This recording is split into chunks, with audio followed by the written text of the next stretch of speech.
because we are kings and our words matter.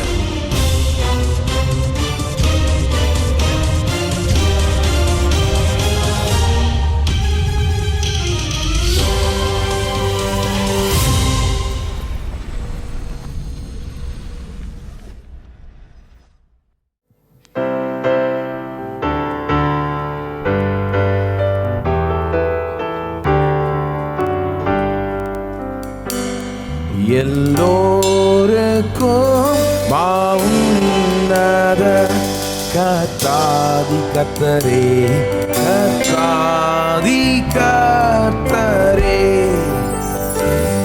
மெய்யான தெய்வ மனித வாழ்க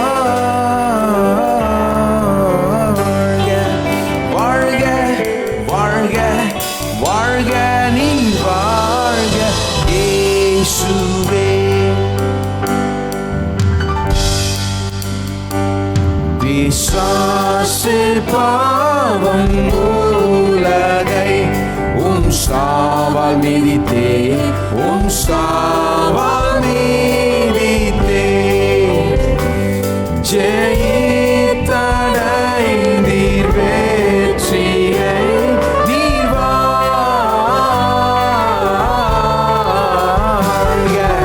வாழ்க வாழ்க வாழ்க நீர் வாழ்க இயேசுவே. நீர் வென்றபடி நாங்களும் வென்றேறி போகவே, வென்றேறி போகவே, பரத்தில் செங்கும் சேரத்தும் நீர் வாழ்க வாழ்க வாழ்க வாழ்க நீர் வாழ்க இயேசுவே. விண்ணோர்களோடு மண்ணுள்ளோ என்றைக்கும் வாழவே, என்றைக்கும் வாழவே,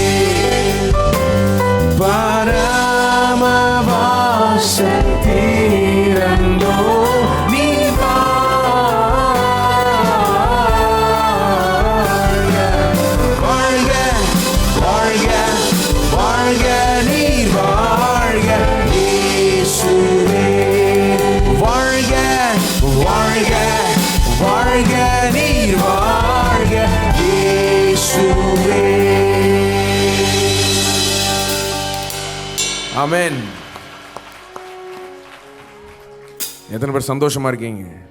இயேசு உயிரோடு இருக்கிறார். வேற எந்த காரணம் இல்லைன்னா கூட அந்த காரணத்துக்காக நம்ம சந்தோஷமா இருக்க வேண்டும். ஒரு நாளாவது எண்ணி பார்க்க வேண்டும் அது வருஷத்தில். அதனால் இப்படி ஒரு வாழ் இருக்கிறது நல்லது தான். பாருங்கள், எப்படி நம்ம மற்ற நாள்லாம் எண்ணி பார்க்குறோமான்னு தெரியல. அட்லீஸ்ட் இன்றைக்காவது எண்ணி பார்ப்போம். அந்த ஃபஸ்ட்டு டைம் அது நடந்தப்போ எவ்வளோ ஒரு பெரிய விஷயமா இருந்திருக்குன்னு எண்ணி பாருங்கள். இன்றைக்கி நமக்கு அது லேசான விஷயமா இருக்குது தோணலாம். இயேசு உயிரோடு இருக்காருன்னா ஆமாங்க தெரியுமேங்க அப்படின்லாம் யோசிக்கலாம் நம்ம. ஆனால் அன்றைக்கி ஃபஸ்ட்டு டைம் அது நடந்தப்போ எப்படி இருந்திருக்கும்னு யோசித்து பாருங்கள். சீஷர்கள்லாம் ஒரே சோர்வடைந்திருப்பாங்க. அவ்வளோதான், இயேசு போயிட்டார், மரித்திட்டார், முடிஞ்சது கதைன்னு யோசிச்சுட்டு இருந்தாங்க பாருங்கள். எல்லாம் விட்டு போயிட்டாங்க. அவ்வளோதான், ஊழியம் எல்லாம் ஒன்றும் கிடையாதுன்னு போயிட்டாங்க எல்லாம். ஆனால் இயேசு உயிரோடு எழும்பும்போது அப்போ எப்பேற்பட்ட ஒரு பரவசம், எப்பேற்பட்ட ஒரு எதிர்பார்ப்பு, எப்பேற்பட்ட ஒரு மாற்றம், ஒரு தைரியம் வந்திருக்கும்னு அவங்க யோசித்து பாருங்கள். அதனால தான் சீஷர்கள் முற்றிலும் மாறிட்டாங்க பாருங்கள். உயிர்த்தெழுதலுக்கு அப்புறம் பார்த்தீங்கன்னா அவங்க டோட்டலாக வேற மாதிரி இருக்காங்க. அதுக்கு முன்னாடி பார்த்தீங்கன்னா பயத்தோடு, ஒரு மாதிரி ஒரு தயக்கத்தோடு, ஒரு அவிசுவாசத்தோடு இருக்கிறாங்க. உயிர்த்தெழுதலுக்கு அப்புறம் பார்த்தீங்கன்னா முற்றிலும் வித்தியாசமாக இருக்காங்க. ஏன்னா உயிர்த்தெழுந்த இயேசுவை பார்த்துட்டாங்க. அவங்களுக்கு என்னன்னா, நடக்க முடியாதது நடந்துருச்சு. எதெல்லாம் நடக்கவே முடியாது, ஒரு ஆள் மரித்தோர்லேருந்து உயிரோடு எழும்பவே முடியாதுன்னு நினச்சாங்க, அது நடந்துருச்சு. அது லாசரு மாதிரி ஆளுங்க எழும்பியிருக்காங்க பாருங்க. ஆனால் இயேசு மாதிரி கிடையாது. லாசரு திரும்ப மரித்துட்டார். லாசரு எழுந்தார், ஆனால் ஒரு புதிதான ஒரு சரீரத்தோடு எழும்பல. இயேசு உயிரோடு எழும்பும் போது அப்படி எழும்பல, புதிதான ஒரு சரீரம், புதிய ஒரு வாழ்க்கை. இயேசு அப்படி எழுந்தார். ஆகவே இதை கண்டதே கிடையாது. சரித்திரத்தில் இப்பேற்பட்ட ஒரு சம்பவம் நடந்ததே கிடையாது. முதல் முறை நடந்த போது அவ்வளோ ஒரு சந்தோஷம், அவ்வளோ ஒரு பரவசம், அவ்வளோ ஒரு மாற்றம் அதில் அவங்கள உண்டு பண்ணிச்சு. அந்த மாற்றம் நமக்குள்ளாகவும் உண்டு பண்ண முடியும். உயிர்த்தெழுதலை எண்ணி பார்த்தாலே அவங்களுக்கு வந்த மாற்றம் நமக்கும் வர முடியும். அந்த பரவசம், அந்த உற்சாகம், அந்த தைரியம். பேதுரு, யோவான்லாம் போய் பிரசங்கிக்கிறாங்க, எல்லாருமே எதிர்க்கிறாங்க. யூதர்கள் எதிர்க்கிறாங்க, ரோம ராஜ்யம் எதிர்க்கிறது. ஆனால் எந்த பயமும் இல்லை, ஏன்னா உயிர்த்தெழுதலை இயேசுவை பார்த்துட்டாங்க. இனி அவங்களுக்கு என்னன்னா இயேசு எல்லாத்தையும் ஜெயித்துட்டார். இனி எதையும் என்ன தோக்கடிக்க முடியாது. எவ்வளோ பெரிய சவாலாக இருந்தாலும், எவ்வளோ பெரிய எதிரியாக இருந்தாலும் என்னை தோக்கடிக்க முடியாது. ஏன்னா இயேசு ஜெயித்துட்டார், நானும் ஜெயிக்க முடியும். அவரை நம்பினா அவருக்கு இருக்கிற ஜெயம், வெற்றி எனக்கும் வர முடியும்னு ஒரு பெரிய நம்பிக்கை. இந்த அடுத்த பாடலை பாடும்போது துதித்து பாடுவோம். இந்த பாடல் யெஷுவான்ற ஒரு பாடல். அதாவது இயேசுக்கு எபிரேய மொழியில் பெயர் யெஷுவா. இயேசுன்னு சொல்ல மாட்டாங்க எபிரேய மொழியில், யெஷுவான்னு சொல்லுவாங்க. அதனால் யெஷுவான்ற ஒரு பாடல் துதித்து மகிழ்ந்து கொண்டாடுவோம்.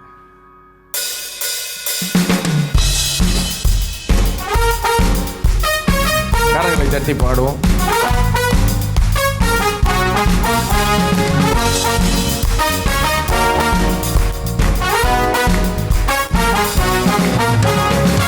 யெஷுவா யெஷுவா, உயிர்த்தெழுந்த யெஷுவா, உம்மை போல் தேவன் இந்த உலகில் இல்லை. யெஷுவா யெஷுவா யெஷுவா, உயிர்த்தெழுந்த யெஷுவா, உம்மை போல் தேவன் இந்த உலகில் இல்லை. யெஷுவா அரியணையில் ராஜாவாக வாழ்பவரே யெஷுவா, உலகையாளும் ராஜாவாக வாழ்பவரே யெஷுவா, உம்மை போல் தேவன் இந்த உலகில் இல்லை. யெஷுவா ராஜாதி ராஜா மகாராஜா எங்கள் யெஷுவா.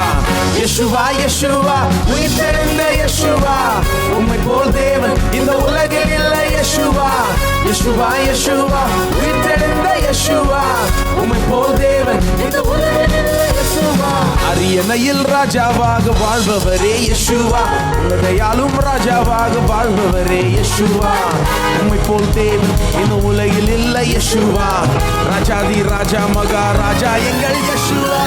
யெஷுவா யெஷுவா, உயிர்த்தெழுந்த யெஷுவா, உம்மை போல் தேவன் இந்த உலகில் இல்லை. யெஷுவா யெஷுவா யெஷுவா, உயிர்த்தெழுந்த யெஷுவா, உம்மை போல் தேவன் இந்த உலகில் இல்லை. யெஷுவா இரண்டாம் மாதமாக சாத்தானுக்கு சவாலாக சத்துருவை ஜெயிக்க வந்த யூத ராஜ சிங்கமாக, சிலுவையில் சாத்தானை நீர் மொத்தமாக அழித்து விட்டீர். துரைத்தனம் அதிகாரங்கள் அனைத்தையும் முறித்து போட்டீர். இரண்டாம் மாதமாக சத்துருவை ஜெயிக்க வந்த யூத ராஜ சிங்கமாக, சிலுவையில் சாத்தானை நீர் மொத்தமாக துரைத்தனம் அதிகாரங்கள் அனைத்தையும் முறித்து போட்டீர். யெஷுவா யெஷுவா, உயிர்த்தெழுந்த யெஷுவா, உம்மை போல் தேவன் இந்த உலகில் இல்லை. யெஷுவா யெஷுவா யெஷுவா, உயிர்த்தெழுந்த யெஷுவா, உம்மை போல் தேவன் இந்த உலகில் இல்லை. யெஷுவா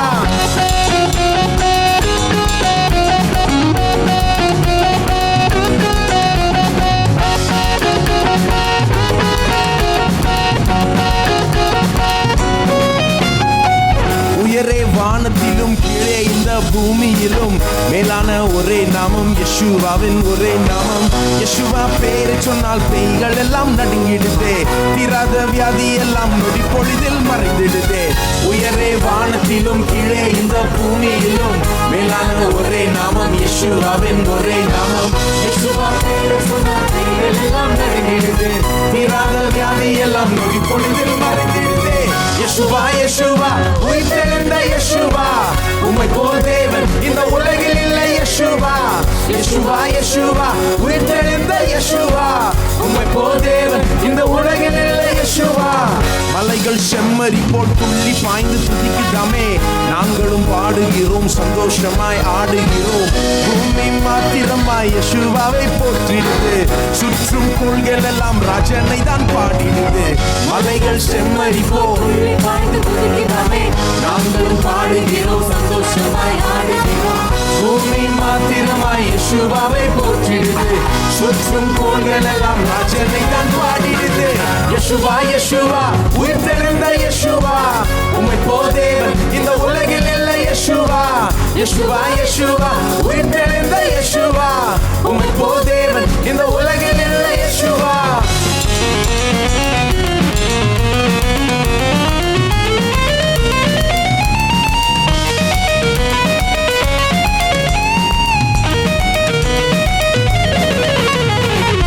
இரண்டாம் மாதமாக இரண்டாமாக சாத்தானுக்கு சவாலாக சத்துருவை ஜெயிக்க வந்த யூத ராஜ சிங்கமாக சிலுவையில் சாத்தானை நீர் மொத்தமாக அழித்து விட்டீர்.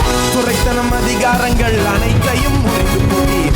இரண்டாம் ஆகமாக சாத்தானுக்கு சவாலாக சத்துருவை ஜெயிக்க வந்த யூத ராஜ சிங்கமாக சிலுவையில் சாத்தானை நீர் மொத்தமாக அழித்து விட்டீர். துரைத்தனம் அதிகாரங்கள் அனைத்தையும் முறிந்து போட்டீர். யேசுவா யேசுவா யேசுவா உம்மை போல் தேவன் இந்த உலகில் இல்லை. யேசுவா யேசுவா யேசுவா உயிர்த்தெழுந்த யேசுவா உம்மை போல் தேவன் இந்த உலகில் இல்லை. யேசுவா அது என்னையில் ராஜாவாக வாழ்பவரே யேசுவா உலகையாலும் ராஜாவாக வாழ்பவரே யேசுவா உம்மை போல் தேவன் இந்த உலகில் இல்லை. யேசுவா ராஜாதி ராஜா மகாராஜா எங்கள் யேசுவா. யேசுவா யேசுவா உயிர்த்தெழுந்த யேசுவா உம்மை போல் தேவன் இந்த உலகில் இல்லை. யேசுவா யேசுவா யேசுவா உயிர்த்தெழுந்த யேசுவா உம்மை போல் தேவன் இந்த உலகில் இல்லை.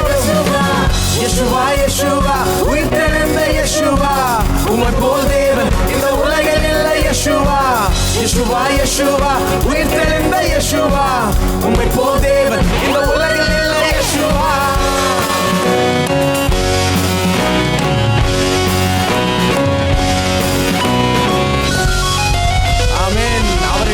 யாரும் இல்லை.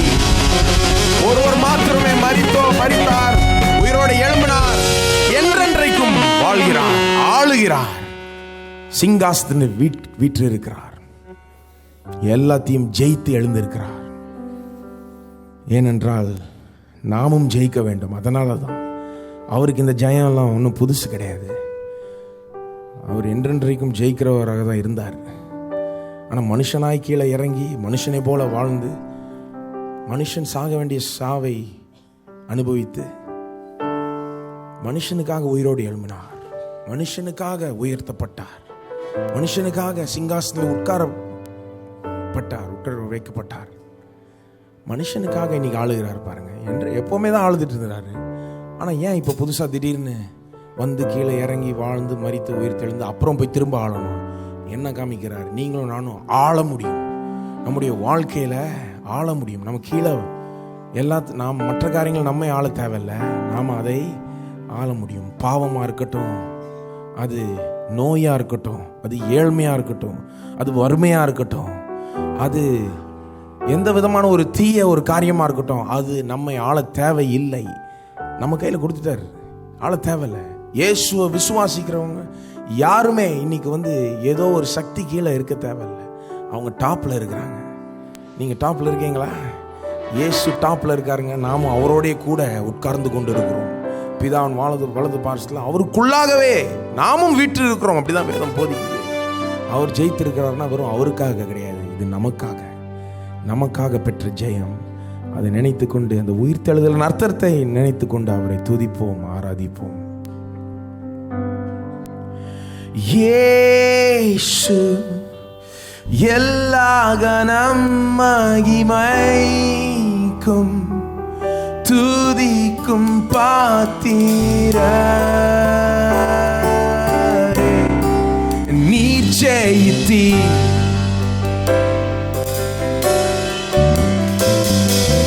இயேசு மகத்துவ வல்லவரே, நாமம் மேலானதே, நீ ஜெயித்தீர். திரும்ப பாடுவோம் அதை. இயேசு எல்லா கணம், இயேசு எல்லா கணம் மகிமைக்கும் துதிக்கும் பாத்திரரே, நீ ஜெயித்தீர்.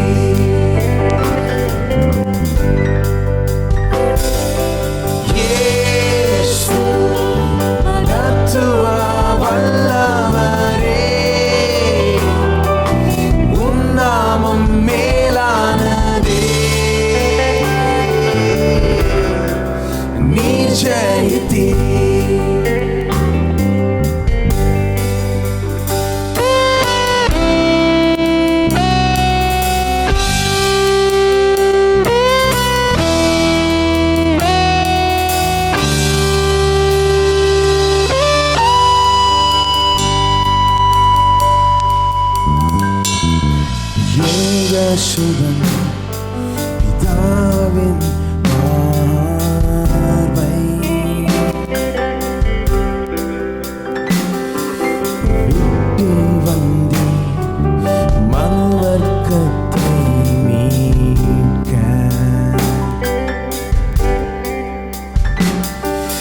பாவம் போக்கி சாவை வென்றேழுந்தீ.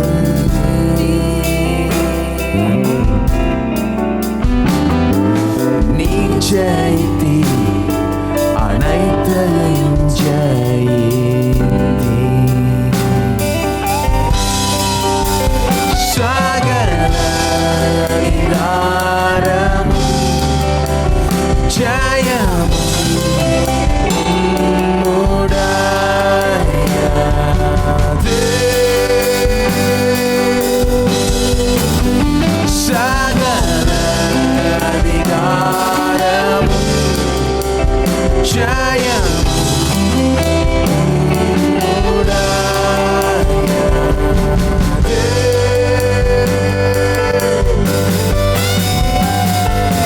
இயேசு எல்லா கனம் மகிமைக்கும்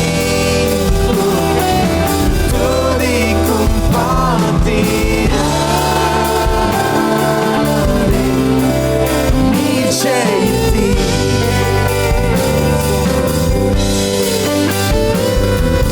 இயேசு மகத்துவ வல்லவரே.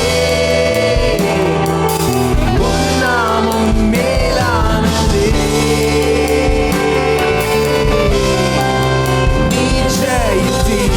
எல்லோரும் பாடுவோம். இயேசு இயேசு எல்லா கனம் மகிமைக்கும் துதிக்கும் பாத்திரரே. நீர் ஜெயித்தீர். இயேசுவே இயேசு மகத்துவ வல்லவரே. உம் நாமம் மேலானதே. நீர் ஜெயித்தீர். நீர் ஜெயித்தீர். ஓ நீர் ஜெயித்தீர். நீர் ஜெயித்தீர். ஓ உம்மை ஆராதிக்கிறோம் ஆண்டவரே. நீர் ஜெயித்தீரே.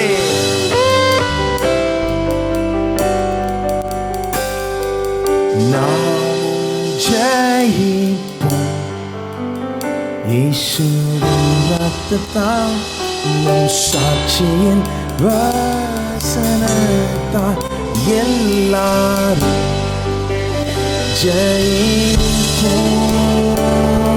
இதை நம்புறீங்களா? நாம் ஜெயிப்போம். நாமும் ஜெயிப்போம். இயேசுவின் ரத்தத்தால் நம் சாட்சியின் வசனத்தால் எல்லாரும் ஜெயிப்போம். எல்லாரும் பாடுவோம். நாமும் ஜெயிப்போம். நாமும் ஜெயிப்போம். இயேசுவின் ரத்தத்தால் நம் சாட்சியின் வசனத்தால் எல்லாரும் ஜெயிப்போம். நாம் ஜெயிப்போம். நாம் ஜெயிப்போம்.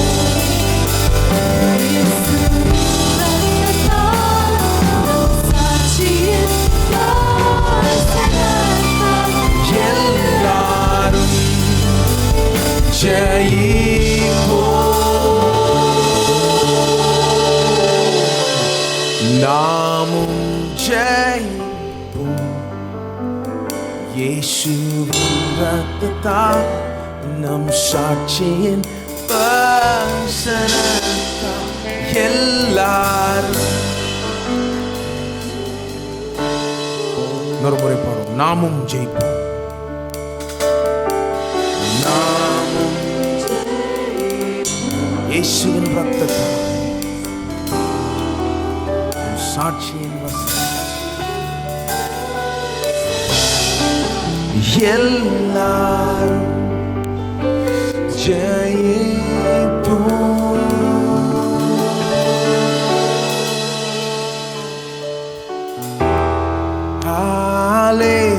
ஹல்லேலூயா. என் மனத்தை வென்றீரே.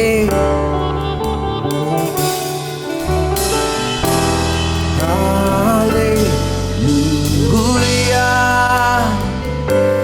பாதாளம் வென்றீரே. எனக்காய் வென்றீரே.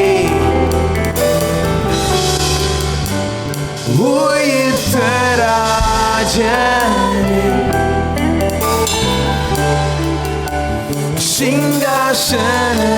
சிங்காசனத்திலே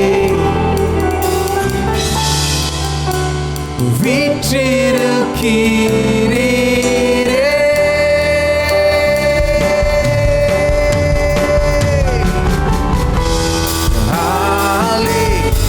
ஹல்லேலூயா.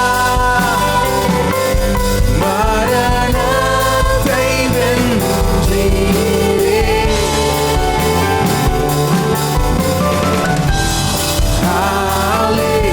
ஹல்லேலூயா. பாதாளம் வென்றீரே. எனக்காய் வென்றீரே.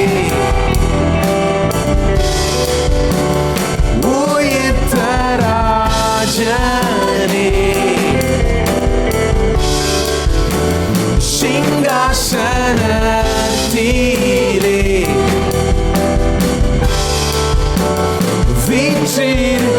வீற்றிருக்கிறீரே.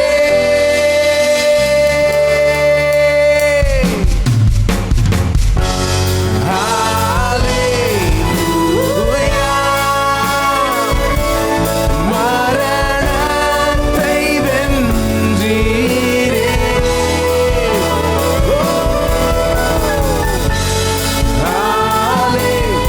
ஹல்லேலூயா. பாதாளம் வென்றீரே. எனக்காய் வென்றீரே. எனக்காய் வென்றீரே.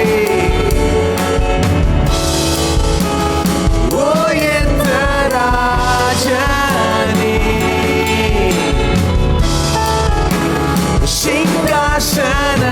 சிங்காசனத்திலே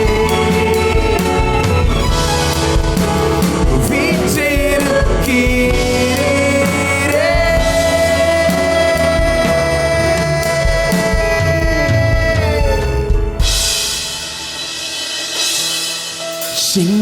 சிங்காசனத்திலே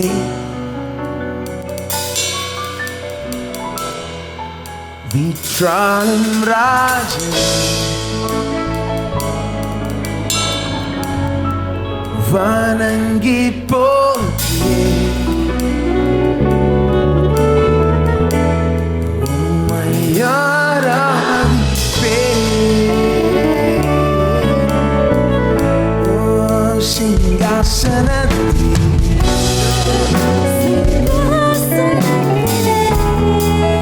வீற்றாளும் ராஜனே, வணங்கி போற்றியே.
நாம் எல்லோரும் தொடர்ந்து வணங்குவோம், துதிப்போம், ஆராதிப்போம் சிங்காசனத்திலே வீற்றிருக்கும் ராஜாவை, ராஜாதி ராஜா கிறிஸ்து இயேசு.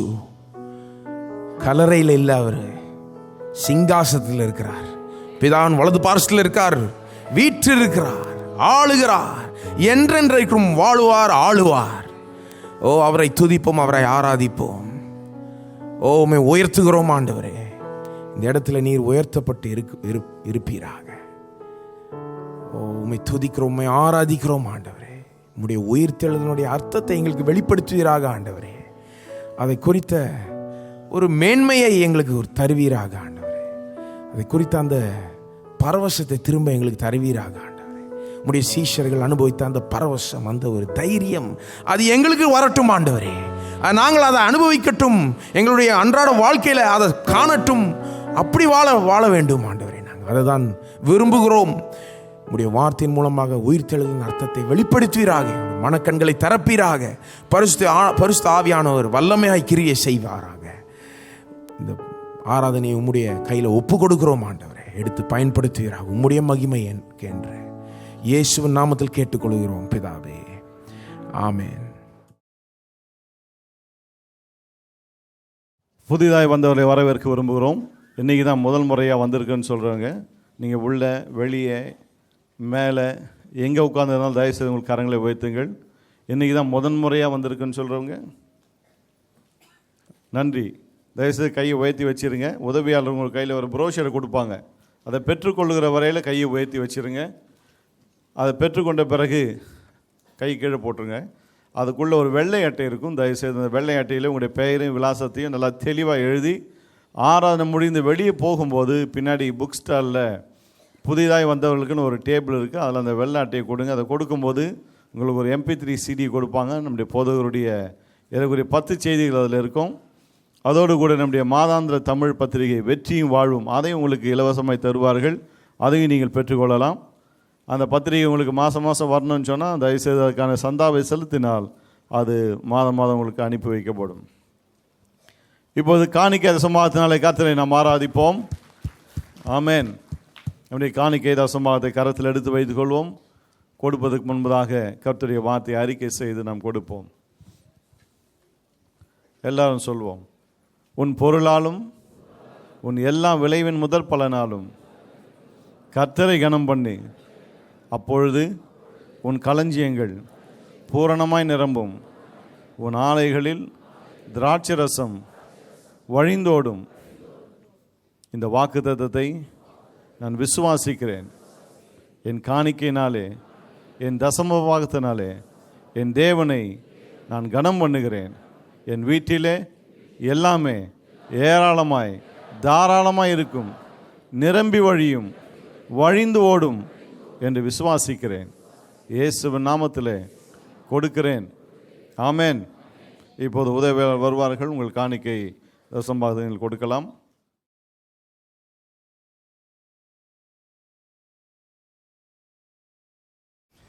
நம்முடைய நியூ இயர் ஆராதனையினுடைய praise and worship live recording, அதை அப்படியே அதை எடுத்து ஒர்க் பண்ணி நல்லா ப்ரொடியூஸ் பண்ணியிருக்காங்க. அது இப்பொழுது விற்பனைக்கு வந்து உள்ளது. டிவிடியாக, ஆடியோவாகவும் கிடைக்கும்னு நினைக்கிறேன். ஆடியோ சீடியாகவும் கிடைக்கும், டிவிடியாகவும் விற்பனைக்கு வந்துள்ளது. இன்றைக்கு நம்முடைய கடையில் இது அவைலபிளாக இருக்கிறது. வேணுமென்கிறவர்கள் வாங்கிக் கொள்ளலாம். அப்போஸ்தலர் நடபடிகள் 4ஆம் அதிகாரத்துக்கு திருப்போம். கிறிஸ்து உயிர்த்தெழுந்தார் என்பதை கொண்டாடும்படியாக இந்த விசேஷமான நாளிலே நாம் ஒன்று கூடி வந்திருக்கிறோம். இந்த விசேஷ நாளை ஏதோ ஒரு சடங்கு சம்பிரதாயம் போல அனுசரிக்காமல் அர்த்தமுள்ள விதத்திலே நாம் இந்த நாளை நாம் கொண்டாட வேண்டும். வெறும் கொண்டாட்டம் அல்ல, என்னத்தை கொண்டாடுறோம்? இந்த உயிர்த்தெழுதல் மூலமாக நமக்கு என்ன உண்டாயிருக்கிறது, என்ன நடந்திருக்கிறது, நமக்கு எப்படிப்பட்ட எதிர்காலம் உண்டாயிருக்கிறது, அது நம்மை எப்படி பாதிக்கிறது, நமக்குள் நம்முடைய வாழ்க்கையில் அந்த உயிர்த்தெழுதல் எப்படிப்பட்ட மாற்றங்களை கொண்டு வருகிறது என்பதை புரிந்து கொள்ளும்படியாக தான் இன்றைக்கு பிரசங்கிக்கிறோம். இந்த உயிர்த்தெழுதல் நமக்கு என்ன செய்திருக்கிறது, நம்ம எப்படி அது மாற்றி இருக்கிறது, நம்முடைய வாழ்க்கை எப்படி மாற்றி இருக்கிறது என்பதை காணும்படியாக தான் இன்றைக்கு பிரசங்கங்கள் செய்யப்படுகிறது. அப்போஸ்தலர் நடவடிக்கைகளிலிருந்து ஒரு பகுதியை, இந்த 4ஆம் அதிகாரத்தில் உள்ள முதல் 12 வசனங்களில் இருக்கிற இந்த பகுதியை நான் எடுத்து சில காரியங்களை உங்களோடு பகிர்ந்து கொள்ள விரும்புகிறேன். உயிர்த்தெழுதல் மூலம் நமக்கு என்ன உண்டாயிருக்கிறது என்பதை. அப்போஸ்தலர் நடவடிக்கைகள் ஒரு விசேஷமான புஸ்தகம். அந்த ஒரு புஸ்தகத்தில் தான் கிறிஸ்து உயிர்த்தெழுந்தவுடன் சபை எப்படி ஆரம்பித்தது, ஒரு பெரிய எக்ஸ்ப்ளோஷன் மாதிரி வெடித்து கிளம்பி அந்த எருசலேமிலே ஊரையே தலைகீழாக்கினது இந்த கிறிஸ்துவை குறித்த ஒரு செய்தி. இந்த நற்செய்தி, கிறிஸ்துவை குறித்த இந்த நற்செய்தி சுவிசேஷத்தை பிரசங்கித்த போது ஒரு சாதாரண காரியம் இல்லை, ஊரே இந்த செய்தியினால் பாதிக்கப்பட்டு ஒரு பெரிய புரட்சிகரமான மாற்றம் அந்த ஊரிலே உண்டானது. முதல் நூற்றாண்டிலே உலகத்தின் மக்கள் பல்வேறு காரணங்களால் அப்படியே களை இழந்து களைத்து போய் வாழ்க்கையை வெறுத்து போய் வாழ்க்கையே கசந்து போயிருக்கிறது என்ற நிலையில் வாழ்ந்து கொண்டிருந்த மக்களுக்கு ஒரு பெரிய நற்செய்தி அங்கே ஒலிக்க ஆரம்பித்து விட்டது. எருசலேமில் துவங்கி அங்கிருந்து அது எங்கும் செல்ல ஆரம்பித்து விட்டது. அந்த கதையை தான் அப்போஸ்தலர் நடவடிக்கைகளிலே நாம் வாசிக்கிறோம். இன்றைக்கும் சுவிசேஷம் அன்றைக்கு பிரசங்கிக்கப்படுகிறது போல பிரசங்கிக்கப்படும் போது இன்றைக்கு ரிசல்ட் அப்படி தான் இருக்குது. பல்லாயிரக்கணக்கான மக்கள் இயேசு ஒன்றை தேடி வருகிறார்கள், இயேசுவை விசுவாசிக்கிறார்கள், இயேசுவை ஏற்றுக்கொள்ளுகிறார்கள், இயேசுவை பின்பற்ற ஆரம்பிக்கிறார்கள். பெரிய மாற்றங்கள் ஏற்படுகிறது, ஜனங்களுடைய ஜீவியத்தில் பெரிய மாற்றங்கள் ஏற்படுகிறது, அற்புதமான காரியங்கள் நடைபெறுகிறது. இன்றைக்கும் பல்லாயிரக்கணக்கான மக்களுடைய வாழ்க்கையில் அந்த செய்தி எங்கெல்லாம் பிரசங்கிக்கப்படுகிறதோ அன்றைக்கு பிரசங்கித்தாற் போல இன்றைக்கு எங்கெல்லாம் பிரசங்கிக்கப்படுகிறதோ, ஆத்தென்டிக் கிறிஸ்டியானிட்டி எங்கெல்லாம் காணப்படுகிறதோ அங்கெல்லாம் இப்படி இன்றைக்கும் அது பெரிய வெடித்து கிளம்புகிற அந்த எஃபெக்டை உண்டு பண்ணி கொண்டு தான் இருக்கிறது.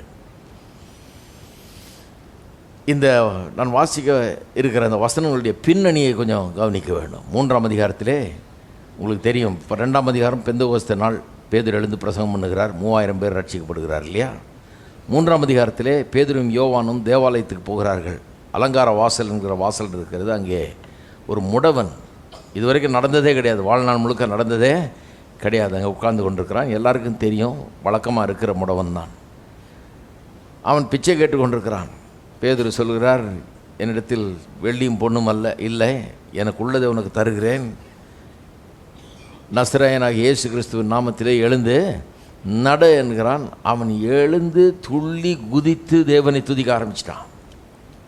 எப்படி இருந்திருக்கும் பாருங்கள் அந்த சீன். அங்கே தேவாலயம்னா லேசான காரியம் இல்லை, ஏராளமான மக்கள் கூடி வருகிற ஒரு இடம், அது ஜெப நேரம், அது ரொம்ப பெரிய ஒரு, அந்த தேவாலயம்னா அவ்வளோ பெரிய ஒரு காரியம். அங்கே பல்லாயிரக்கணக்கான மக்கள் வந்து கூடி வர்ற நேரத்தில் எப்பவும் வழக்கம் போல் உட்காந்துருக்கிற ஒரு பிச்சைக்காரன் முடவன் நடந்ததே கிடையாது.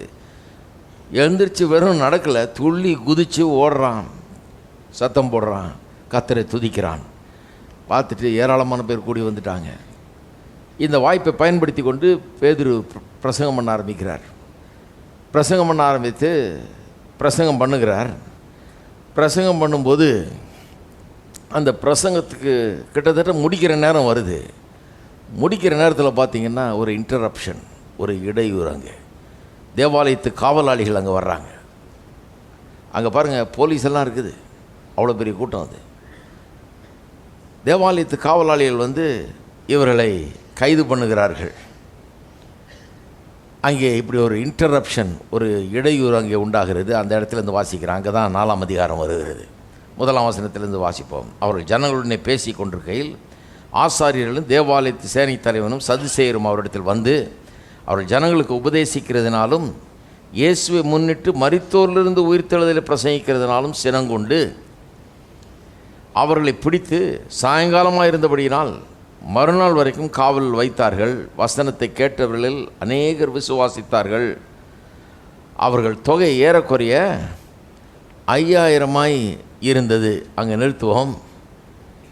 இங்கே அந்த சீனை கொஞ்சம் கற்பனை செய்து பார்க்கணும். ஆயிரக்கணக்கான பேர் ஏற்கனவே தேவாலயத்தில் அவங்க ரெடிமேடாக இருக்கிறாங்க, அங்கே ஜெப நேரத்துக்குன்னு வந்திருக்காங்க.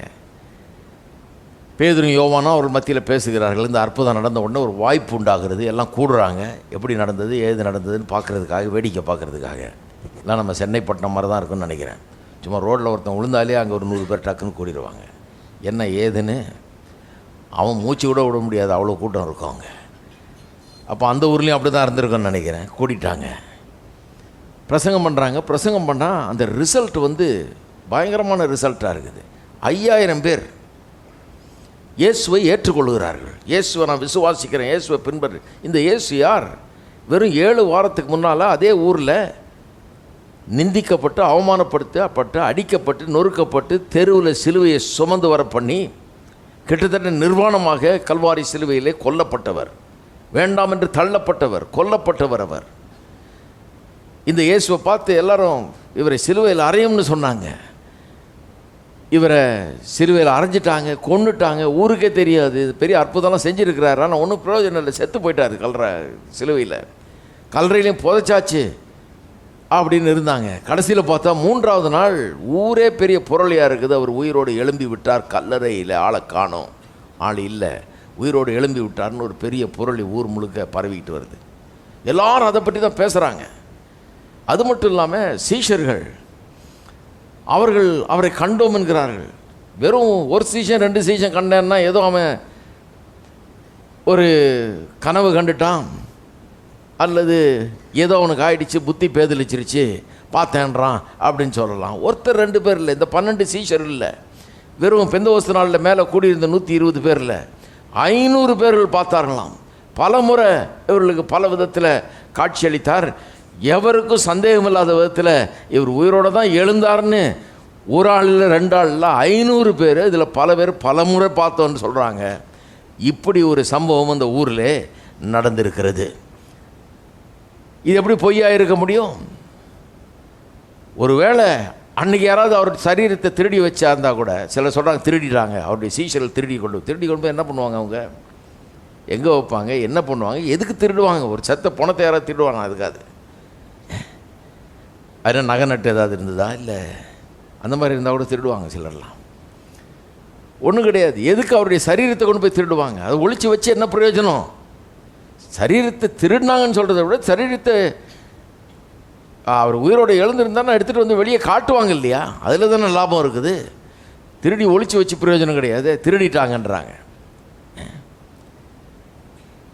இப்படி ஒரு வேளை அவர்கள் போய் சொல்லி அவரை மறைச்சி வச்சு சரீரத்தை கொண்டு போய் எங்கேயா ஒழிச்சு வச்சு எங்கேயா வேற எங்கேயா அடக்கம் பண்ணியிருந்தா கூட,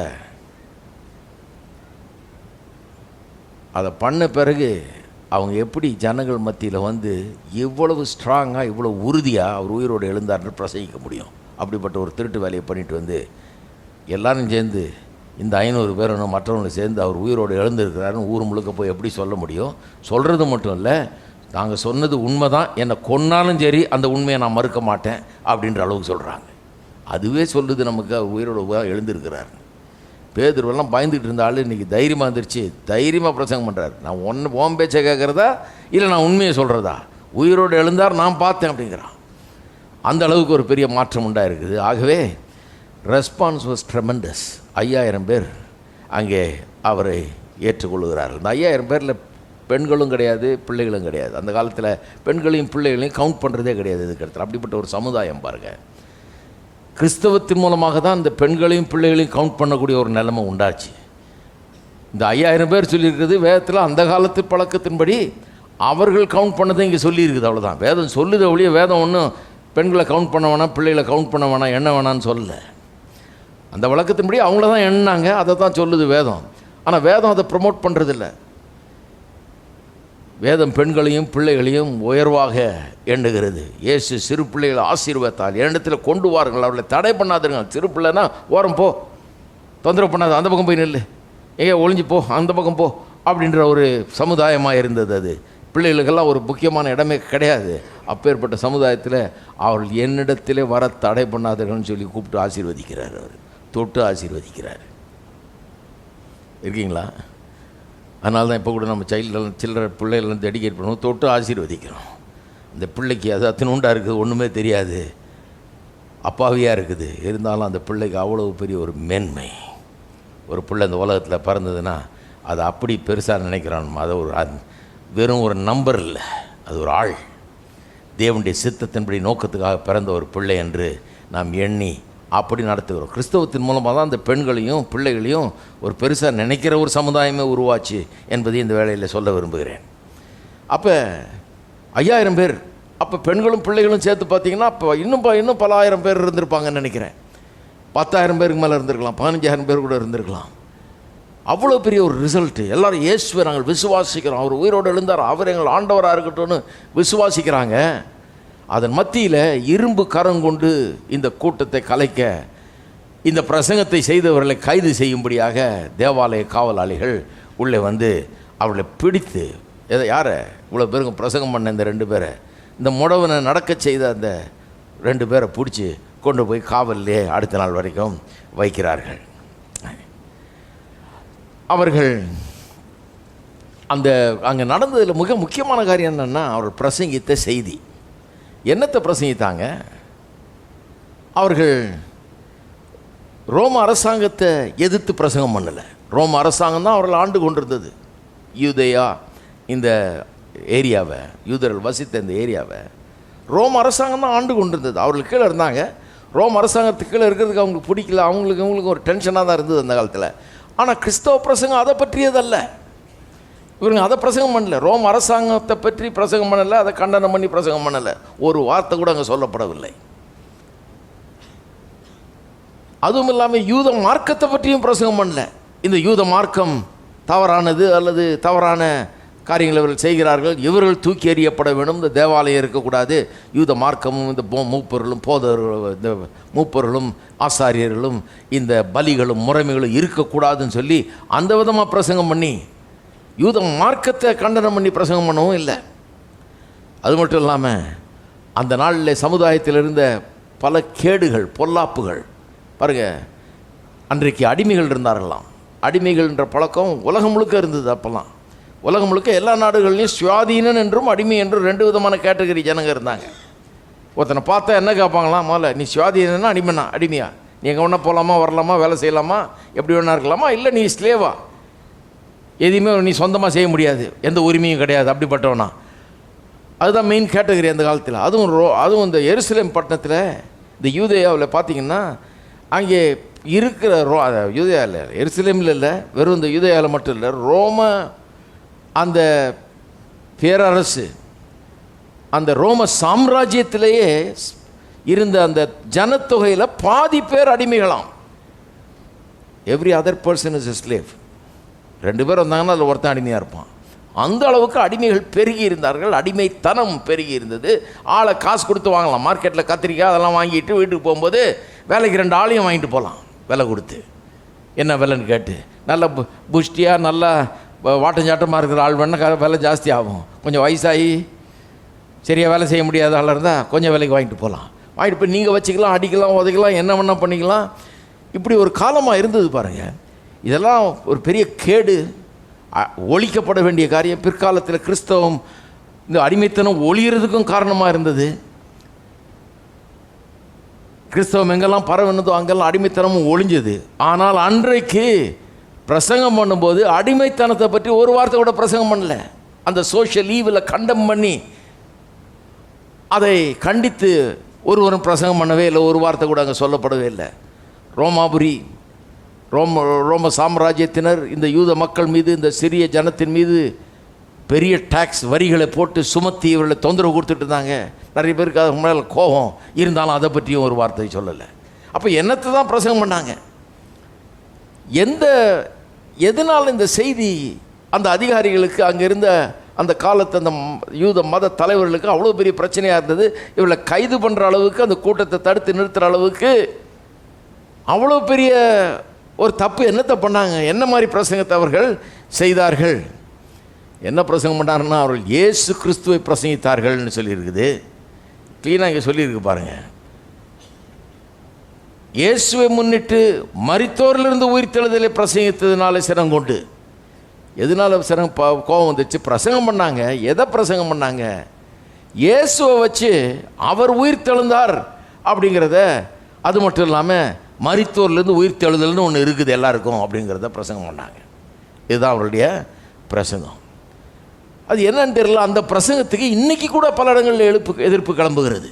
இந்த பிரசங்கத்தை கண்டு நிறைய பேர் இதில் என்னதான் இருக்குமோ தெரியல, அவங்கள பற்றி ஒன்றும் சொல்லலை, இது மற்றவங்கள பற்றி எதுவும் பேசுகிறது கிடையாது, எந்த குறையும் சொல்கிறது கிடையாது, யாரையும் திட்டுறது கிடையாது, ஒன்றும் கிடையாது. ஆனால் இன்றைக்கும் இந்த இயேசுவை குறித்து பிரசங்கிக்கப்படுகிற பிரசங்கம், இயேசு உயிர்த்தெழுந்தார், உயிர்த்தெழுதலில் எங்களுக்கும் நம்பிக்கை இருக்குன்னு சொல்கிற இந்த பிரசங்கத்தை கண்டு அநேகர் அஞ்சுகிறார்கள், அதை தடை செய்ய விரும்புகிறார்கள், அதை எதிர்த்து நிற்கிறார்கள். இதை பிரசங்கிக்கிறவர்களுக்கும் இதை நம்புகிறவர்களுக்கும் இன்றைக்கு தொல்லை கொடுக்குறார்கள். ஏன் கொஞ்சம் யோசித்து பார்க்க வேணும். அன்றைக்கு மாதிரியே தான் இருக்குது உலகம், இன்றைக்கி ஒன்றும் பெருசாக மாறி இல்லை. 2000 வருஷம் போயிருக்குத ஒழிய அந்த உலகத்தை மாதிரியே தான் இன்றைக்கு இருக்கிறது. ஏன் என்ன பண்ணுறாங்க? நான் சொன்னேன் இல்லையா, வேற எந்த தப்பும் பண்ணலையே அவங்க. சமுதாய பொல்லாப்புகளை பற்றி பேசலை, கேடுகளை பற்றி பேசலை, ரோம அரசாங்கத்தை பற்றி பேசலை, யூத மார்க்கத்தை பற்றி பேசலை. அவங்களுக்கு எதுக்கு கோவம் வரணும்? எதுக்கு இவங்களை போட்டு கைது பண்ணுற அளவுக்கு போகணுங்க? எதுக்கு இவங்களை தடுத்து நிறுத்துகிற அளவுக்கு இவங்க போகணும்? அப்படி என்ன பெரிய க்ரைம் பண்ணிட்டாங்க? என்ன தப்பு பண்ணிட்டாங்க? ஏன் இந்த செய்தியை அவர் வெறுக்கிறார்கள்? இந்த செய்தியில் 3 காரியங்கள் இருந்தது. ஒன்று, இந்த செய்தியில் முதல் காரியம் என்னென்னா, இயேசு உயிரோடு எழுந்திருக்கிறார். அவர் உயிரோடவே எழுந்துட்டார். செத்தவர் சிலுவையில் செத்தார். ஊருக்கு முன்னால் அவமானப்பட்டு, நிந்திக்கப்பட்டு, தொங்க விடப்பட்டு, எல்லாரோடைய தள்ளப்பட்டு, கொல்லப்பட்டு, அங்கே சிலுவையில் அறையப்பட்டார் இந்த இயேசு. அவர் உயிரோடே எழும்பி விட்டார். அவரை நாங்கள் கண்டோம். இதான் முதல் காரியம். அவர் எந்திரிச்சிட்டாரு, நாங்கள் அவரை பார்த்தோம். நடந்து 7 வாரம் தான் இருக்குது, இப்போ சில நாட்கள் தான் இருக்குது. பல முறை பார்த்துட்டாங்க இவங்க. பேதுரு, யோவான்லாம் பல முறை இயேசுவை கண்டு விட்டார்கள். அந்த செத்தவர் எந்திரிச்சிட்டாரு, உயிரோடு இருக்கிறாரு, நாங்கள் அவரை கண்டோம். அந்த க்ரௌடு எப்படி நம்பாமல் இருக்கும்? இவங்களை பார்த்தா திருட மாதிரி தெரியல. அவ்வளோ பெரிய திருட்டு வேலையை பண்ணிட்டு வந்து இங்கே வந்து இவ்வளோ ஸ்ட்ராங்காக பிரசங்கம் பண்ணிகிட்டு இருக்க முடியாது. ரொம்ப கன்வின்சிங்காக சொல்கிறாங்க. அதுவும் இல்லாமல் அந்த இயேசு உயிர் தெழுந்தார்னு மட்டும் இல்லை, அவருடைய நாமத்தில் ஒரு முடவனை நடக்க செய்திருக்கிறார்கள். அந்த நாமத்தை சொன்னால் அந்த முடவை எழுந்திரிச்சு நடந்துட்டான். எப்படி நம்பாமல் இருக்கிறது? 5000 பேர் எப்படி குறை சொல்ல முடியும்? அவங்க நம்புகிறாங்க. ஏன்னா நம்புறது தான் நியாயம், நம்பாமல் இருக்கிறது தான் அநியாயம், நம்பாமல் இருக்கிறது தான் மோசம். நம்பினார்கள். அந்த செய்தி என்ன? அவர் உயிர் தெழுந்தால் என்ற செய்தி என்ன பிரமாதமான செய்தி! மரணம் என்கிறது மனுஷகுலத்தின் எதிரி. மனுஷன் தன்னுடைய பணத்தையும் அதிகாரத்தையும் செல்வாக்கையும் வச்சு என்ன வேணால் பண்ணிடலாம். அந்த உலகத்தில் எதை வேணால் பண்ணிடலாம், எந்த பிரச்சனையும் மாற்றிடலாம். பணம் இருந்தால் எல்லாம் செய்யலான்றாங்க. பணம் கூட வாயை திறக்குன்றாங்க. பணத்தை வச்சு எதையும் செஞ்சு முடிச்சிடலான்றாங்க. நம்ம ஊரில் நல்லா விளங்கும் அது நமக்கு. பணம் இருந்தால் என்ன வேணால் பண்ணிடலாம். அவ்வளோ வல்லமை இருக்குது பணத்துக்கு. அதனால் பணம் உள்ளவர்கள், அதிகாரம் உள்ளவர்கள், இந்த மாதிரி செல்வாக்கு உள்ளவர்களுக்கு எந்த பயமும் கிடையாது. நமக்கு இருக்க செல்வாக்கு, பணம் இதெல்லாம் வச்சு எல்லாம் பண்ணிடலாம் அப்படின்னு. ஆனால் ஒன்று மட்டும் பண்ண முடியாது, மரணத்தை மட்டும் தடுத்து நிறுத்த முடியாது, மரணத்தை மேற்கொள்ள முடியாது. எவ்வளவு பெரிய அரசனாக இருந்தாலும் மரிக்கும்போது அவன் ஐயோ போகணுமேன்னு சொல்லி தான் போகிறான். சிலர் கதறி அழுது பயந்து இதை தாங்கி கொள்ள முடியாமல், இதிலேருந்து விடுபட முடியாமல் மரணம் வந்து அவர்களை சிறை கொண்டு போகிறது, பிடிச்சு கூட்டு போயிடுது. அவன் எவ்வளோ பெரிய ஆளாக இருந்தாலும் அதை தடுத்து நிறுத்த முடியவில்லை. எவரும் இதை மேற்கொண்டது கிடையாது. சரித்திரத்தில் எந்த ஒரு மனுஷனும் இந்த மரணத்தை மேற்கொண்டு நான் ஜெயித்துட்டேன்னு சொல்லவே முடியாது. ஒரு சிலர் மரித்தோரை உயிரோடு எழுப்பி இருக்கிறார்கள். தீர்க்கதரிசிகளும் பிறகு இயேசுவை கூட எழுப்பியிருக்கிறார் சிலரை மரித்தவர்களை. ஆனால் அவர் டெம்பரரியாக எழுப்பப்பட்டார்கள். கொஞ்ச காலத்துக்கு எழுப்பப்பட்டு திரும்ப அவர்கள் மரித்து போனார்கள். இன்றைக்கு அவர்கள் நம் மத்தியிலே ஜீவித்து கொண்டில்லை. ஆனால் இவர் அப்படி இல்லை. மரித்தவர் உயிரோடு எழுந்து விட்டார். இனி மரிப்பதே இல்லை, என்றென்றைக்கும் ஜீவிக்கிறவராய் இருக்கிறார். இப்படி நிரந்தரமாக இந்த மரணத்தை வென்றவர்கள் இருந்ததே கிடையாது, இனியும் இருக்க போகிறதே கிடையாது. இவர் எல்லாம் செய்து முடிச்சிட்டார். மனுக்குலத்தின் மிகப்பெரிய பிரச்சனையை சால்வ் பண்ணிட்டார்.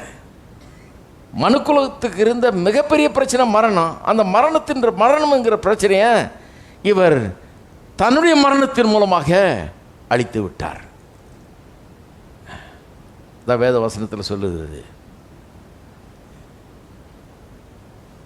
அவருடைய மரணத்தின் மூலமாக மரணத்தின் வல்லமை, மரணத்தின் சக்தி, மரணம் என்னும் ஒரு சக்தி, மாபெரும் சக்தி, எல்லாரையும் அச்சுறுத்தி வந்த, பயமுறுத்தி வந்த, எல்லாரையும் ஆண்டு கொண்டு வந்த ஒரு மனுஷன் மூலமாக பாவத்தின் மூலமாக மரணம் உலகத்தில் பிரவேசித்து எல்லாரையும் ஆண்டு கொண்டது என்று வேதம் சொல்லுறது இல்லையா? ரோமர் 5:12. அப்படி எல்லாரையும் ஆண்டு கொண்டு வந்த அந்த மரணம் என்கிற அந்த மாபெரும் சக்தி, பயமுறுத்துகிற அச்சுறுகிற சக்தியை மேற்கொண்டு விட்டார். ஒரு மனிதனாக இருந்து அதை மேற்கொண்டார். மனிதனாய் பிறந்து நம்மை போல மாம்ச ரூபம் எடுத்து இந்த உலகத்துக்கு வந்து செத்து கல்லறைக்குள்ளே போய் இருந்துட்டு 3வது நாள் உயிரோடு எழும்பி வந்திருக்கிறாரு. இது ஒரு பெரிய பிரேக் த்ரூ. இது நடந்து 7 வாரம் தான் ஆகுது.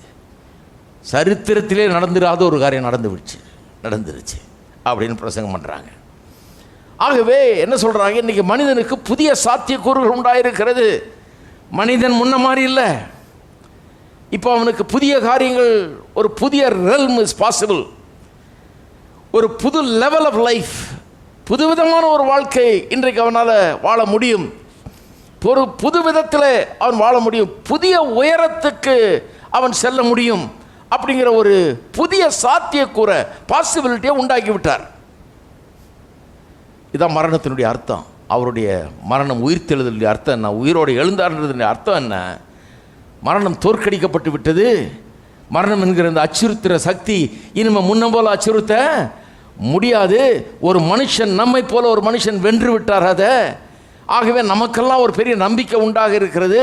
நம்ம ஒரு புதிய லெவலில், புதிய விதத்தில் வாழக்கூடிய அளவுக்கு ஒரு புதிய பாசிபிலிட்டியை உண்டு பண்ணி விட்டார். ஒரு புதிய பிரேக் த்ரூ உண்டாயிடுச்சு. இதுவரை என்றைக்குமே இல்லாத ஒரு பிரேக் த்ரூ, ஒரு புதிய சரித்திரத்தை படைத்து விட்டார் இவர். புதிய காரியம் உண்டாயிருக்குன்னு பிரசங்கம் பண்ணிட்டாங்க. அது முதலாவது காரியம். 2வது காரியம், அவர் உயிரோடு எழுந்தது மட்டுமல்ல, அந்த உயிர்த்தெழுதல் நமக்கும் உண்டாயிருக்கும். நாமும் அந்த உயிர்த்தெழுதலை அனுபவிக்க போகிறோம். அவர் எழுந்தது போலவே, அவர் எழுப்பப்பட்டது போலவே, அவர் இன்றைக்கு ஜீவித்து கொண்டிருக்கிறது போலவே மரிக்கிற நாமும் ஒரு நாளில் உயிரோடு எழுப்பப்படுவோம். நாமும் அவரை போலவே அவரோடு கூடவே ஜீவிப்போம் என்கிறதையும் பிரசங்கம் பண்ண ஆரம்பிச்சிட்டாங்க. அவரே பிரசங்கம் பண்ணியிருக்காரு. அப்படி தான் சொல்கிறேன், அவங்க பிரசங்கம் பண்ணியிருப்பாங்கன்னு. ஏன்னா இந்த இடத்துல சொல்லியிருக்குது வெறும் உயிர்த்தெழுதல் பிரசங்கம் பண்ணாருன்னு தான் சொல்லியிருக்குது. ஆனால் நம்ம வேதத்தில் உயிர்த்தெழுதல் பற்றி சொல்லியிருக்கிறதெல்லாம் எடுத்து பார்த்தா இங்கே சொல்ல முடியும் அவங்க என்ன பிரசங்கம் பண்ணியிருப்பாங்கன்னு. எனக்கு தெரியும் அவங்க என்ன பிரசங்கம் பண்ணியிருப்பாங்க. இயேசுவே சொல்லுகிறார், நானே உயிர்த்தெழுதலும் ஜீவனமாய் இருக்கிறேன், என்னை விசுவாசிக்கிறவன் மரித்தாலும் பிழைப்பான். அதை தான் பிரசங்கம் பண்ணியிருப்பாங்க. அவர் உயிர்த்தெழுதலும் ஜீவனமாய் இருக்கிறார். அவர் உயிரோடு எழுந்துட்டார், ஜீவனோடு வந்துட்டார். அவரை விசுவாசிக்கிறவர்கள் அவரை போலவே உயிரோடு எழுந்து ஜீவனோடு வருவார்கள் ஒரு நாளில். மரணத்தை நாமும் அவர் மூலமாக வென்று விட்டோம். மரணம் நம்மளை பிடித்து வைத்திருக்க முடியாது. மரணம் நிரந்தரமானது அல்ல என்கிற ஒரு காரியத்தை பிரசங்கம் பண்ணி வச்சிட்டாங்க. நான் ஜீவிக்கிறபடினால் நீங்களும் ஜீவிப்பீர்கள். Because I live you shall live also அப்படின்னாரு. அப்போ அவரை மறித்து அடக்கம் பண்ணாங்க. ஒளிஞ்சதுன்னு நினச்சாங்க, இந்த மனுஷனை தோக்கடிச்சிட்டோம், ஒன்றும் இல்லாமல் ஆக்கிட்டோன்னு நினச்சாங்க. ஆனால் அந்த கல்லறையிலிருந்து ஒரு புதிய நம்பிக்கை மனுக்குலத்துக்கே கிளம்பி வருகிறது. மனுக்குலம் முழுவதற்கும் ஒரு பெரிய சந்தோஷம், மகிழ்ச்சி. வெல்ல முடியாத ஒரு எதிரியை வென்று விட்டோம், ஒரு புதிய எதிர்காலம் நமக்கு இருக்கிறதுங்கிற ஒரு பெரிய மகிழ்ச்சி, இந்த நம்பிக்கை. அவர் உயிர்த்தெழுந்தார்ன்றதை மட்டும் நம்ம கொண்டாடலைங்க. நம்ம இன்னைக்கு நாமும் ஒரு நாள் மரிக்க போகிறோம். மரித்தால் அந்த மரணம் நிரந்தரமானது கிடையாது. அதுக்கு நம்ம பயப்பட வேண்டியதில்லை. அது ஒரு வாசல் மாதிரி. அது வழியாக போயிட்டு அவர் எப்படி வெளியே வந்தாரோ, என்னென்றைக்கு ஜீவிக்கிறாரோ, அது போலவே நாமும் அது வழியாக போயிட்டு புதிய சரீரத்தை பெற்றுக்கொண்டு அதன் வெளியே வந்து நித்தியமாக ஜீவிக்கிறவர்களாக இருப்போம். ஒரு பெரிய நம்பிக்கை. இப்போ மரணத்தை நாம் சந்திக்கும்போது அந்த எண்ணத்தோடு தான் சந்திக்கிறோம். அதான் கிறிஸ்தவன் வேறு மாதிரி சாகிறான். தன்னுடைய ஜீவனை ஆண்டவர்கிட்ட ஒப்புவிச்சுட்டு கண்ணை மூடுறான். அவனுக்கு தெரியும் கண்ணை இங்கே மூடினோடனே பரலோகத்தில் கண்ணை திறப்பாங்கிறது. அது மட்டும் இல்லை, அவனுக்கு தெரியும் அவனுடைய சரீரம் கூட வீண் போகாது. கல்லறையில் போச்சா கூட இயேசு அந்த கல்லறையில் வந்து அந்த கல்லறையிலிருந்து அவனை எழுப்புவார். அந்த மண்ணிலிருந்து மறுபடி திரும்ப எழுப்புவார். வேதவசனம்னு சொல்லுது, சமுத்திரத்திலும் காடுகளிலும் மலைகளிலும் போடப்பட்ட பிணங்கள், செத்து கிடக்கிறவருடைய அந்த சரீரங்கள் திரும்ப ரிட்ரீவ் பண்ணப்படும். ஏன்னா அந்த சரீரத்துக்கு சொந்தக்காரர் இயேசு விலை கொடுத்து வாங்கியிருக்கிறார். அவர் தன்னுடைய சொந்த ஜீவனை கொடுத்து அவர்களை வாங்கியிருக்கிறாரு. வந்து கிளைம் பண்ணுவார். யாரும் இந்த சரீரத்தை எடுத்துக்கொண்டு போயிட முடியாது. எரிச்சே போட்டாலும் திருப்ப எழுப்புவார் அந்த சாம்பலிலிருந்து. இந்த நம்பிக்கை நமக்கு உண்டாயிருக்கிறது. ஏன்? அவர் உயிரோடு எழுந்தார் இல்லையா? முதல் மனிதர் அவர், முதற் பேரானவர், மரித்தோரிலிருந்து எழுந்தவர்களில் முதற் பேரானவர்னு அதனால தான் சொல்லியிருக்குது. அவர் முதற் பேரானவர்னா மூத்த சகோதரன் மாதிரி, நம்மெல்லாம் தம்பிமார்கள் தங்கைமார்கள். அவர் உயிரோடு எழுந்தது போல் நாமளும் உயிரோடு எழுப்புவோம். நாமும் இந்த சாவையும் நோயையும் பேயையும் ஜெயித்து உயிரோடு எழுந்த என்றைக்கு வாழ்வோம் என்கிற நம்பிக்கை நமக்கு உண்டாயிருக்கிறது. அப்போ ஈஸ்டர்னா அதுதாங்க. ஈஸ்டர்னா என்ன? மரணம் என்கிற மனுக்குலத்தின் எதிரி தோற்கடிக்கப்பட்டு விட்டான். அந்த எதிரியை கண்டு எல்லாரும் பயந்துட்டு இருந்தாங்க, ஒன்றும் இல்லாமல் ஆகிட்டார். அது மட்டும் இல்லாமல் மனுக்குலத்துக்கு ஒரு பெரிய நம்பிக்கை உண்டாயிடுச்சு. இனிமேல் மறிக்கிறது வேறு மாதிரி மறிக்கிறோம். நம்ம பெரிய நம்பிக்கையோடு மறிக்கிறோம். பரம நம்பிக்கை நமக்குள்ளே இருக்குது. நான் மறிச்சா என்னுடைய ஆவி தேவனிடத்தில் செல்லுகிறது. சரீரம் கல்லறையில் அடக்க பண்ணால் கூட ஒரு நாள் இயேசு வந்து அதை எழுப்புவார்ங்கிற நம்பிக்கையோடு மறிக்கிறோம். ரெண்டு காரியம். இந்த ரெண்டு காரியம் மட்டும் கோபத்தை ஏற்படுத்தலை. ஏன்னா யூதர்கள் கூட உயிர்த்தெழுதலாம் நம்பினாங்க. அதாவது மறுபடியும் நம்ம உயிர்த்தெழுவோம்ங்கிறத யூதர்கள் கூட நம்பினார்கள். புறஜாதியார் நம்பலை, ஆனால் யூதர்கள் நம்பினார்கள் ஒரு உயிர்த்தெழுதல் உண்டுங்கிறத. அதனால் இது கூட அவங்கள அவ்வளோ அப்செட் பண்ணியிருக்காது. மூன்றாவது காரியம் தான் ரொம்ப அப்செட் பண்ணியிருக்கோம். மூன்றாவது காரியம் என்ன? ஒன்று, அவர் உயிர் தெரிந்துட்டாருன்றது இல்லையா? அவர் சாபம் ஜெயித்துட்டாருன்னு உயிர் தெழுந்துட்டாருங்கிறது, அதை இவங்க பார்த்தாங்கங்கிறது தான் முதல் காரியம். ரெண்டாவது, நாமும் உயிர் தெழுவோம், அந்த உயிர் தெழுதல் நமக்கும் உண்டுங்கிறது. மூன்றாவது காரியத்தை கவனிங்க. நாம் எல்லாம் என்றைக்கோ ஒரு நாள் சாக போகிறோம் இல்லையா? பல வருஷங்கள் வாழ்ந்து வாழ்க்கையின் கடைசியில் வந்து சாக போகிறோம். அதுதான் சாவு நினச்சக்கூடாது. அந்த சாவனுடைய ஒரு சாயல் இன்றைக்கு மனிதர்களுக்குள்ளே இன்றைக்கி ஆப்ரேட் பண்ணி கொண்டிருக்கிறது. அந்த சாவு ஒரு விதத்தில் மனுஷனுக்குள்ளே இன்றைக்கி இருக்குது. எங்கே அந்த சாவை காணலாம்? ஒரு விதமான சாவு இருக்குது. அந்த சாவை தான் மனுஷன் பாருங்கள், ஆதாம்கிட்ட ஏவாள்கிட்ட கர்த்தர் சொன்னார் இல்லையா, இந்த நன்மை தீமை அறியத்தக்க விருட்சத்தின் கனியை புசிக்க வேண்டாம், புசிக்கிற நாளிலே சாகவே சாவாய். புசிக்கிற நாளில் சாகலை, உளுந்து செத்துடல, மூச்சு விடுறது நின்றுல. அதுக்கப்புறம் 900 வருஷத்துக்கு மேலே இருந்தாங்க. அப்புறம் சாகவே சாவான்னு சொன்னார். பொய் சொல்லிட்டாரா? இல்லை சொன்னது நிறைவேறலையா? தப்பாக சொல்லிட்டாரா? கிடையாது. எந்த விதத்தில் செத்தான்? சாவுங்கிறதுக்கு பல சாயல்கள் இருக்குது, பல விதத்தில் அந்த சாவு இருக்கிறது.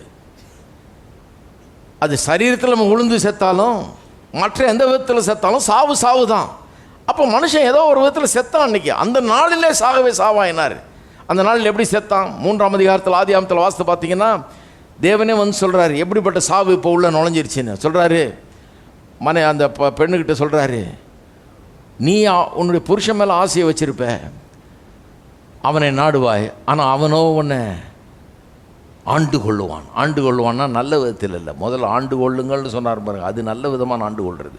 ஆண்டு கொள்ளுன்னா அதெல்லாம் கொடுத்துருக்கேன், நல்லா வச்சு அனுபவிச்சுக்கிட்டு அதை பராமரித்து நல்லா அபிவிருத்தி பண்ணி அப்படி ஆண்டு கொள்ளுன்னாரு. இப்போ ஆண்டு கொள்ளுன்னு சொல்கிறார் இல்லையா? ஆண்டு கொள்ளுவான். நீ அவனை நாடுவ, அவனுடைய அன்பை நாடுவ, அவனுடைய ஆதரவை நாடுவ, ஆனால் அவன் உன்னை ஆண்டு கொள்ளுவான்றது நெகட்டிவ் டைப் ஆஃப் ஆண்டு கொள்ளுதல். இன்றைக்கி பாருங்கள், கர்த்தர் ஆண்டு கொள்ளுங்க அன்றைக்கி ஆதாம் ஏவாள் 2 பேருக்கும் கொடுத்தாரு. இன்றைக்கி 2 பேரும் ஆளுக்கு ஒருத்தர் ஆளுறதுலாம் இருக்கிறாங்க. அந்த ஆளுகை அது வளர்ந்துருச்சு பாருங்க. குடும்ப தகராறு, புருஷ மனைவி சண்டை, புருஷ மனைவிக்குள்ளே போட்டியும் இதுவும், நீயா நான் பார்த்துடலாம் அப்படி நீ சொல்லி நான் என்ன கேட்குறதுங்கிற ஒரு நல்ல டென்ஷன் உண்டாயிடுச்சு குடும்பத்தில். இனி சந்தோஷமாய் மனிதர்கள் வாழ முடியவில்லை. சந்தோஷமாக வாழ்கிறதுனா பெரிய கம்பசூத்திரமாக இருக்குது. அது பெரிய காரியமாக இருக்குது. எப்படி தான் சில சொல்கிறாங்க இல்லையா, ஒரு கல்யாண பொண்ணை கொண்டு வந்தாங்க என்கிட்ட.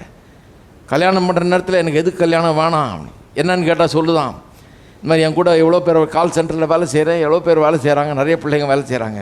எல்லாரும் சொல்கிறாங்க ஒருத்தரும் சந்தோஷமாக இல்லை, எல்லாம் சண்டை சச்சரவில் தான் வாழ்ந்துட்டுருக்காங்க, ஒரு ஆளும் சந்தோஷமாக இல்லவே இல்லை. அப்போ நான் கல்யாணம் பண்ணி நான் என்ன பண்ண போகிறேன்? ஊரே அப்படி இருக்குது, சென்னை பட்டணமே அப்படி இருக்குன்னு தான் அவங்க பயந்து போய், ஏன்னா காடெல்லாம் அடித்து எல்லோரும் குடிச்சாச்சு, இப்போ இந்த நேரத்தில் போய் எல்லோரும் சண்டை போட்டிருக்காங்க, எனக்கு கல்யாணம் வேணும்னு சொன்னேன் அப்படி அப்படின்னு சொல்லி என்கிட்ட கொண்டு வந்தாங்க. இப்போ நான் கேட்டேன், யார் சொன்னது இருக்கிறேன்? என் கூட வேலை செய்கிறவங்க எவ்வளோ பேர் வேலை செய்கிறாங்க? ஒரு 3000 பேர் வேலை செய்கிறாங்க பெரிய கால் சென்டரில். உங்கள்கிட்ட 3000 பேருன்னு சொன்னாங்களா? இல்லை, நாங்கள் முடிஞ்சோடனே காஃபி ஷாப்புக்கு போவோம், ஒரு 5-6 பேர் போவோம், காஃபி சாப்பிடுவோம். அவங்க சொன்னாங்க. நான் சொன்னேன், அந்த 5-6 பேர் தான் சண்டை போட்டுருக்குறாங்க, அதனால தான் வீட்டுக்கு போகாமல் காஃபி ஷாப்பில் போய் 8-9 மணி வரைக்கும் கதை பேசிகிட்டு இருக்கிறாங்க, உன்கிட்ட சொல்லி அழுதுகிட்டு இருக்கிறாங்க. மீதி பேர்லாம் எங்கே போனாங்கம்மா? வேலை முடிஞ்சோடனே வீட்டுக்கு ஓடினாங்க இல்லையா? ஏன்னா அவளுக்கு புருஷன் இருக்கிறான், நல்ல புருஷன் இருக்கிறான், மனைவி இருக்குது, எல்லாம் இருக்குது, அதனால் போடினாங்க. சண்டை போட்டால் கூட அதை சால்வ் பண்ணிவிட்டு வாழ தெரியுது அவங்களுக்கு அப்படின்னு சொன்ன பிறகு கல்யாணம் ஆகிடுச்சு. இப்போது இன்னும் நல்லா பண்ண வேண்டியது இருக்குது பாருங்கள். ஒரு டாக்டர் உத்தியோகம் மாதிரி தான். அப்போ சாவு என்ன? சாவை பற்றி பேசிகிட்டு இருக்கிறோம். சாவுங்கிறது கடைசியில் சாவு போகிறோம், அது மட்டும் சாவு இல்லை. இப்போவே ஒரு விதமான சாவு உள்ளே வந்துருச்சு மனுஷ வாழ்க்கைக்குள்ளே. ஆதாமுக்குள்ளே வந்துருச்சு. ஆதாம் ஏவாளுக்குள்ளே என்ன சாவு வந்துருச்சுன்னாரு? குடும்ப உறவிலே, கணவன் மனைவிங்கிற உறவிலே விரிசல் ஏற்பட்டுரும். நீ அவனை நாடுவே, அவனும் உன்னை ஏறி ஆளுவான், அவன் உன்னை மிதிப்பான், உன்னை தவறான விதத்தில் ஆண்டுக்குவான், தன்னுடைய அதிகாரத்தை அவன் மேலே செலுத்துவான். அப்படி தான் ஆயிடுச்சு இந்த உலகத்தில் இன்றைக்கு. ரெண்டாவது சொல்கிறாரு, பிள்ளை பிறக்கிறதுல பிரச்சனை இருக்கும், ஃபிசிக்கல் ப்ராப்ளம்ஸ். பிள்ளை பிறக்கிறது ரொம்ப சர்வசாதாரணமாக நடக்க வேண்டிய வேலை, கடவுள் அப்படி உண்டாக்கியிருக்கார் மனுஷனை. பிள்ளை பிறக்கிறது இயற்கையாக நல்லா நடக்க வேண்டிய ஒரு காரியம், அதில் 1008 பிரச்சனை. மூன்றாவது, கையின் கிரியில் லாபம் இல்லை, நஷ்டம், நிறைய வேலை. அதாவது வேலை மட்டும் இல்லை, வேலை ஆசீர்வாதம், அந்த உழைப்பிலே வியர்வை, அதில் வியர்வை, வேர்வை சிந்தி நெத்தி வேர்வையால் ஆகாரம் புசிப்பாய் அப்படின்னுக்கிறார். அப்புறம் தான் சொன்னார், நீ மண்ணிலிருந்து வந்தாய், மண்ணுக்கே கடைசியில் தான் அந்த சாவு. இது எல்லாம் சேர்த்து தான் சாகவே சாவாயினார். சாகவே சாவாயின்றது குடும்பத்தில் பிரச்சனை ஏற்பட்டுரும், பிள்ளை பிறக்கிறதுல கூட பிரச்சனை ஏற்பட்டுரும், ஏன்னா நிறைய சரீர பிரகாரமான பிரச்சனைகள்லாம் வந்துடும். அது மட்டும் இல்லை, உன் உழைப்பு காரியத்தில் வெற்றி பெற முடியாது, அது பெரிய கடினமான ஒரு காரியமாயிடும். நெத்தி வேர்வை உழைக்கிறபடியே தான் கர்த்தர் உண்டாக்குனார் நம்மளை, ஆனால் நெத்தி வேர்வைக்காக உண்டாக்கலை. நெத்தி வேர்வை சிந்த வேண்டியதாக போயிடும், கஷ்டமான வாழ்க்கையாக போயிடும். அதுக்கப்புறம் தான் கடைசியில் தான் என்ன வருது?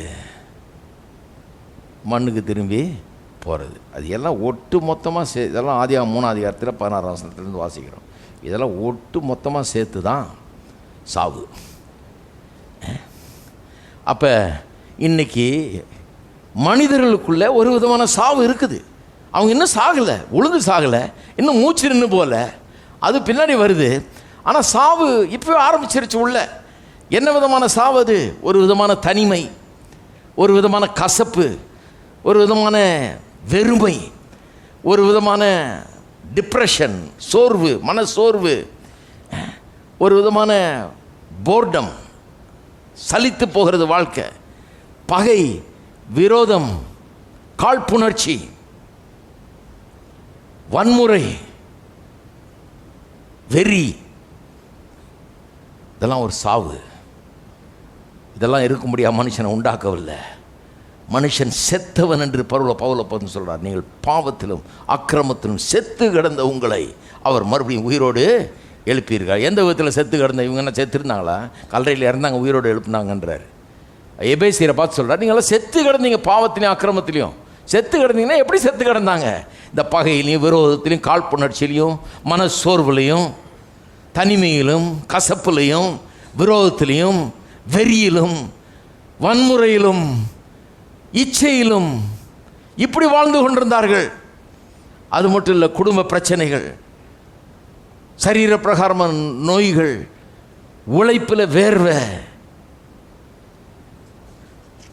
இது மாதிரி காரியங்களில் வாழ்ந்து கொண்டிருந்தார்கள். அப்போ சாவுன்னா பல விதத்தில் ஒரு தனிமை, ஒரு சாவு, கசப்பில் வாழ்கிறது ஒரு சாவு, கண்ணீரில் வாழ்கிறது ஒரு விதமான சாவு. அப்படிப்பட்ட ஒரு மனுஷன் செத்து இருக்கான், செத்த நிலையில் இருக்கிறான். சந்தோஷம் இல்லாமல் இருக்கிறது ஒரு சாவு, சாப்பாடு இல்லாமல் இருக்கிறது ஒரு சாவு, 3 வேளை திருப்தியாக சாப்பிட முடியலங்கிறது ஒரு சாவு, பிள்ளைக்கு துணிமணி கூட வாங்கி தர முடியலங்கிறது ஒரு சாவு, காலுக்கு செருப்பு கூட போட வாங்கி தர முடியலங்கிறது ஒரு சாவு, தரித்திரம் ஒரு சாவு, குடும்பத்தில் சமாதானமே இல்லைங்கிற இருண்டு போயிருக்குது பாருங்கள் வீடு, ஒரு நரகம் மாதிரி இருக்குது அநேக வீடுகள். அது ஒரு சாவு. செத்த மனுஷன் நாறிக்கொண்டிருக்கிறான். செத்த பணம் எப்படி நாருமோ அப்படி அவனுடைய வாழ்க்கை நாறிக்கொண்டிருக்கிறது. சாவுங்கிறது நீங்கள் புரிஞ்சுக்கணும், என்னைக்கோ வர்றதில்லை, ஏற்கனவே வந்து மனித சமுதாயத்துக்குள்ளே வந்து மனுஷனுடைய இருதயத்துக்குள்ளே இருந்து அவனை பாதித்து கொண்டிருக்கிற ஒன்று தான் சாவு. அதுதான் பின்னால் சரீர சாவாக வெளிப்படுகிறது.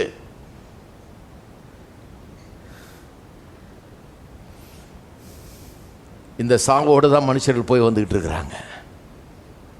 இந்த செத்த நிலையில் தான் வேலை செய்து கொண்டிருக்கிறார்கள். இந்த செத்த நிலையில் தான் கல்யாணம் பண்ணி குடும்பம் நடத்திட்டு இருக்கிறாங்க.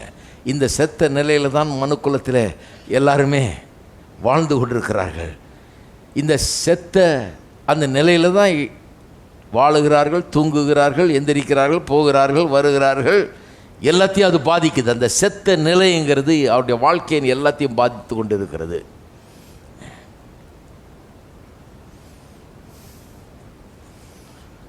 அப்போ உயிர்த்தெழுதல்னா என்ன? இயேசு நம்ம என்றைக்கோ சாவ போகிறோமே சரீரத்தில், அந்த சாவை பற்றி மட்டும் ஏதோ செஞ்சுருக்காருன்னு இல்லை, அதிலிருந்து மட்டும் நம்ம எழுப்பாருன்னு இல்லை, இந்த நமக்குள்ளே இன்றைக்கு கிரியை செய்து கொண்டிருக்கிற மனுக்குலத்துக்குள்ள ஒரு விதமான சாவு, இந்த சாவிலிருந்தும் நம்மை விடுவிக்கும்படியாக ஒன்றை செய்திருக்கிறார்.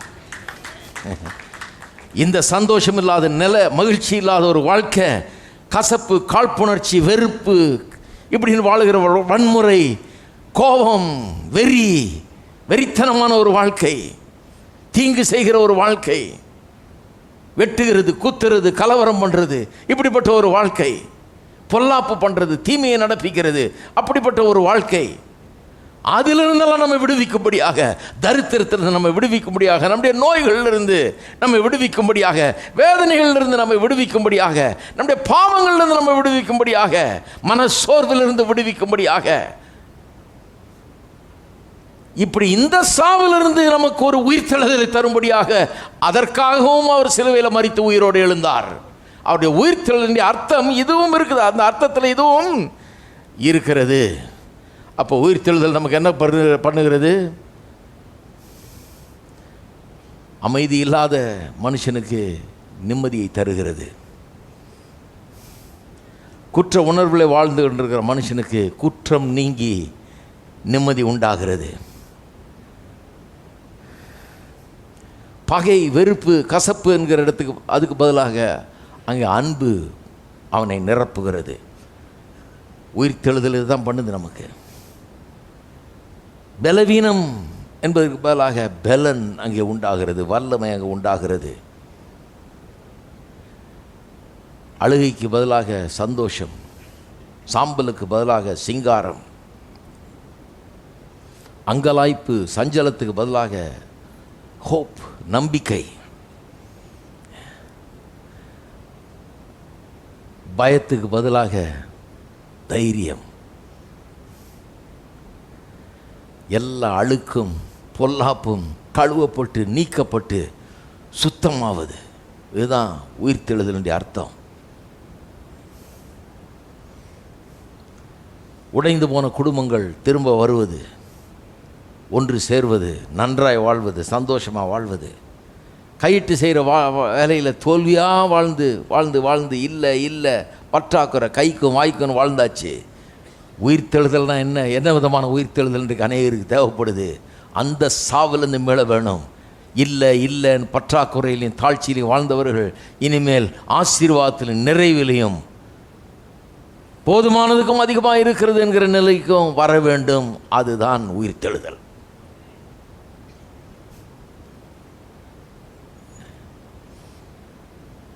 இல்லாமைக்கு பதிலாக செழிப்பு. இப்படி தான் பிரசங்கம் பண்ணியிருக்கிறாங்க. அவருடைய பிரசங்கத்தில் அவர் உயிரோடு இருந்தால் நாங்கள் பார்த்தோம் அப்படின்றது ஒன்று. ரெண்டாவது, அவர் உயிரோடு எழுந்தது போல் நானும் இன்னொரு நாள் உயிரோடு எழும்புவேன். அதனால் நான் சாகும்போது பயப்பட போகிறதில்ல, சாவை பற்றி நான் பயப்படுறதில்ல. சாவை பற்றிய பயம் என்னை விட்டு போயிடுச்சு. எனக்கு உயிர் தெழுதல் நம்பிக்கை இருக்குது. என்னை உயிரோடு எழுப்புவார், நான் நித்தியமாக வாழ்வேன்ற நம்பிக்கை. ரெண்டாவது.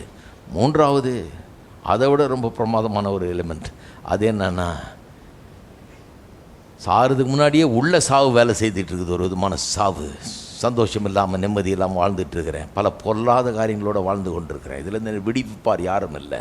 இது என் வாழ்க்கையை கெடுக்குது, நாசமாக்குது, நாரடிக்குது. சாவுனா அது நாத்தம் தானே அது. அதனால தான் 24 மணி நேரத்துக்கு புதைக்க சொல்கிறாங்க. ஏன்னா கொஞ்ச நேரம் அப்படியே இருந்தால் வச்சிருக்கவும் முடியாது, வியாதி பரவ ஆரம்பிச்சிடும்.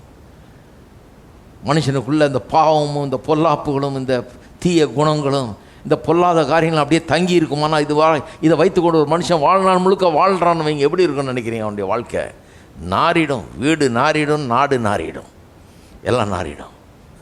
இதிலிருந்து யார் விடுவிப்பார்? எதுலேருந்து விடுவிக்கலாம், என்னமோ பண்ணலாம். ஆனால் இதிலிருந்து எவரும் விடுவிக்க முடியாது. நான் சொல்லுகிறேன், அதை நிச்சயமாக பேதுரு பிரசங்கம் பண்ணியிருப்பார். அதனால தான் 5000 பேர் கேட்டு கொண்டிருந்தவன் இதுக்காக தான் தேடி கொண்டிருந்திருக்கிறான். வாழ்நாள் முழுக்க அலைஞ்சு கொண்டிருக்கிறான், நாடி கொண்டிருக்கிறான். எங்கேயாவது கொடுத்தா கூட எல்லாத்தையும் கொடுத்துட்டு இதை வாங்கிக்கிறேன், என்கிட்ட இருக்கிறதெல்லாம் எடுத்துக்கோ, இதை கொடுன்னு அலைஞ்சிக்கிட்டு இருந்தான். இவர்கள் ஒரு பெரிய நற்செய்தியாக இதை அறிவிக்கிறார்கள். 5000 பேர் துள்ளி எழுந்து வந்து இந்த இயேசுவை நாங்கள் நம்புகிறோம் என்று ஏற்றுக்கொண்டார்கள். சுவிசேஷத்தை நல்லா புரிஞ்சுக்கொள்ளணும். இதனால தான் அவங்களுக்கு பயமாயிடுச்சு. அடே, இதை பிரசங்கம் பண்ணால் எல்லாம் இப்படி ஆயிரக்கணக்கில் ஒரு நாளில் பிரசங்கம் பண்ணால் 5000 பேர் நம்புகிறான். அன்றைக்கி பிரசங்கம் பண்ணால் 3000 பேர் போயிட்டான். அடுத்த ஒரு நாள் பிரசங்கம் பண்ண விட்டா 5000 பேர் போய் நம்புறேன்றான். இப்படியே போனால் ஊரே நம்பிடுமே, உலகமே நம்பிடுமே, எல்லாம் நம்பிடுவாங்களே. ஜனங்கள் களைத்து போய் சலித்து போய் வெறுத்து போயிருக்கிறார்கள் வாழ்க்கையில். ஏன்னா இந்த சாவு உள்ள செட் ஆகிடுச்சு. உள்ளம் நாறி கொண்டிருக்கிறது, மனம் நாறி கொண்டிருக்கிறது, வாழ்க்கை நாறி கொண்டிருக்கிறது. பதிலை தேடி கொண்டிருக்கிறார்கள். இதிலிருந்து விடுவிப்பார் யாரும் இல்லை. அவர்கள் அதிலிருந்து விடுவிக்க தான் இயேசு இருக்கிறார். ஒரு புது வாழ்வை தர விரும்புகிறார் அவர். இந்த சாவிலிருந்து உயிரோடு எழுப்புவாருங்கிறத தான் கிறிஸ்தவ பிரசங்கம். அதைத்தான் அவருடைய சரீர உயிர்த்தெழுதல் நமக்கு நினைவுபடுத்துகிறது, அதைத்தான் சொல்லுகிறது. அதை கண்டு தான் அவர்கள் அஞ்சுகிறார்கள். அதனால தான் அவர்களை கைது செய்கிறார்கள். அதில் என்ன அப்படின்னா மோசம் இருக்குது அதில்.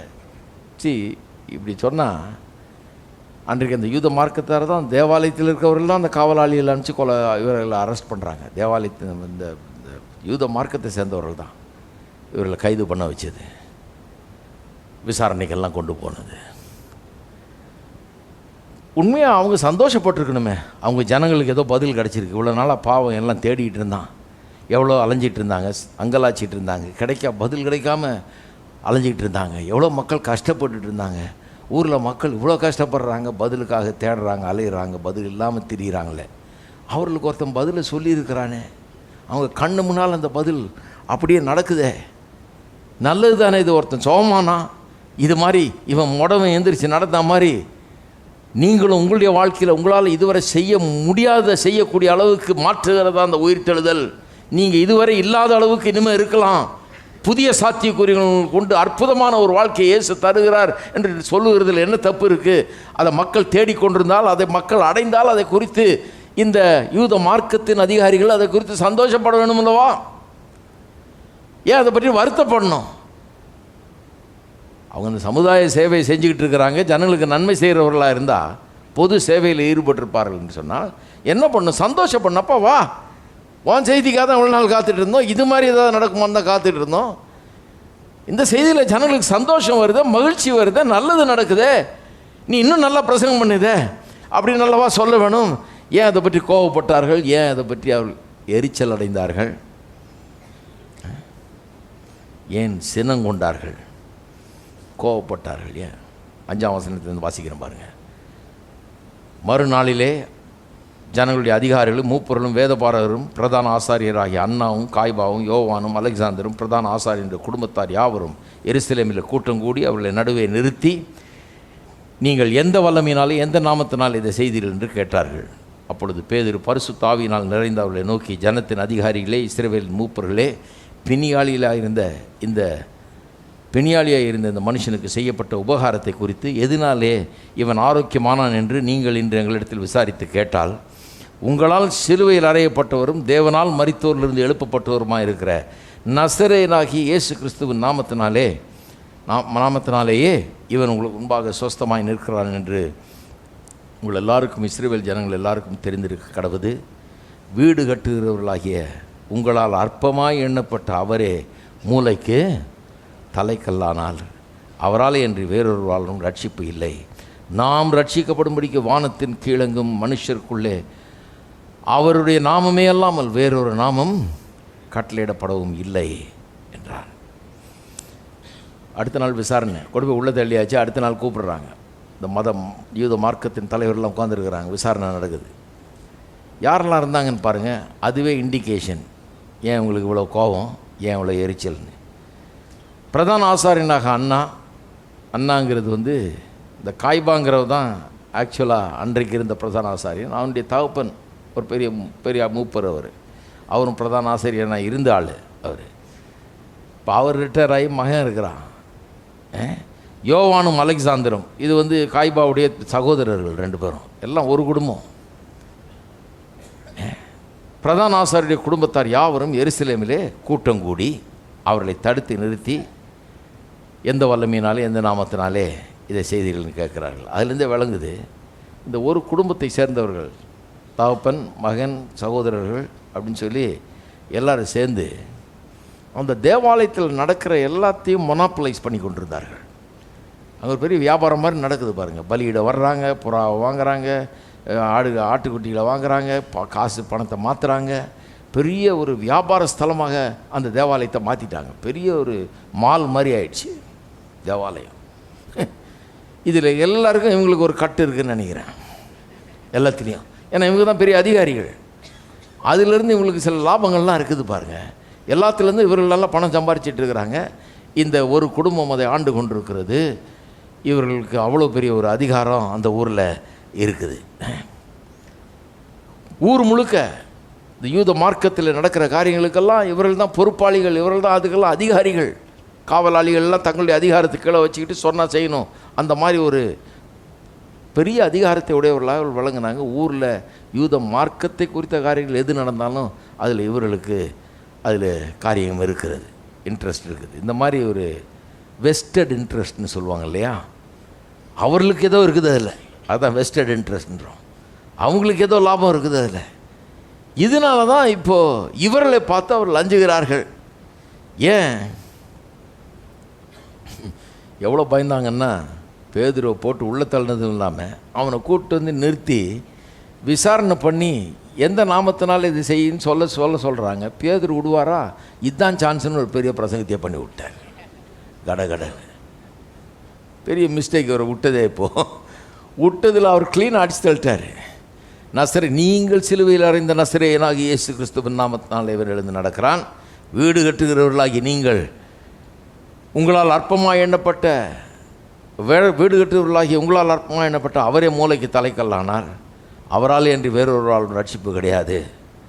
நாம் ரட்சிக்கப்படும்படிக்கு வானத்தின் கீழெங்கும் மனுஷர்களுக்குள்ளே அவருடைய நாமமே அல்லாமல் வேறொரு நாமம் கட்டளையிடப்படவில்லை. நான் தைரியமாக பேசுகிறான் பாருங்கள். பேதுரு எப்படிப்பட்டவன்? 3 தடவை இயேசுவை மறுதளித்தான்.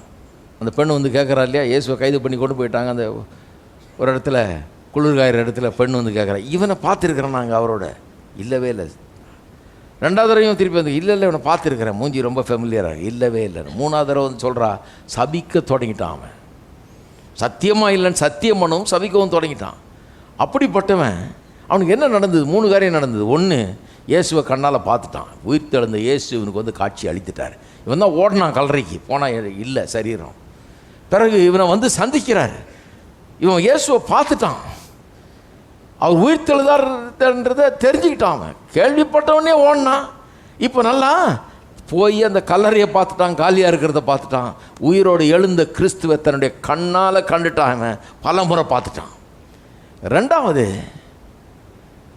அவர் உயிரோடு எழுந்தாருன்னு மட்டும் இல்லை, ஒரு முறை திரும்ப மீன் பிடிக்க போயிட்டான் பாருங்க, சோர்ந்து போயிட்டு வர மாதிரி. ஏன்னா இனிமேல் நம்ம ஊழியத்துக்கு போகிறதுக்கு லாயக்கு இல்லைங்கிற ஒரு நிலைமை உண்டாயிடுச்சு அவனுக்கு. 3 தடவை மறுதளிச்சிட்டோம், சத்தியம் பண்ணி சபிச்சு எல்லாம் பண்ணி எனக்கு இவர் தெரியவே தெரியாதுன்னு இப்படிலாம் மறுதளிச்சு எந்த மூஞ்சியை வச்சுட்டு போய் பிரசங்கம் பண்ணுறது? இனிமேல் எப்படி போய் நின்று இந்த இயேசுவை பற்றி பிரசங்கம் பண்ணுறது? இனிமேல் நம்ம இதுக்கு லாயக்கே கிடையாது. இதெல்லாம் விட்டுட்டு திரும்ப மீன் பிடிக்கிற தொழில், அவன் தொழில் இல்லாத ஆள் கிடையாது, வேறு வேலை இருக்குது அவனுக்கு.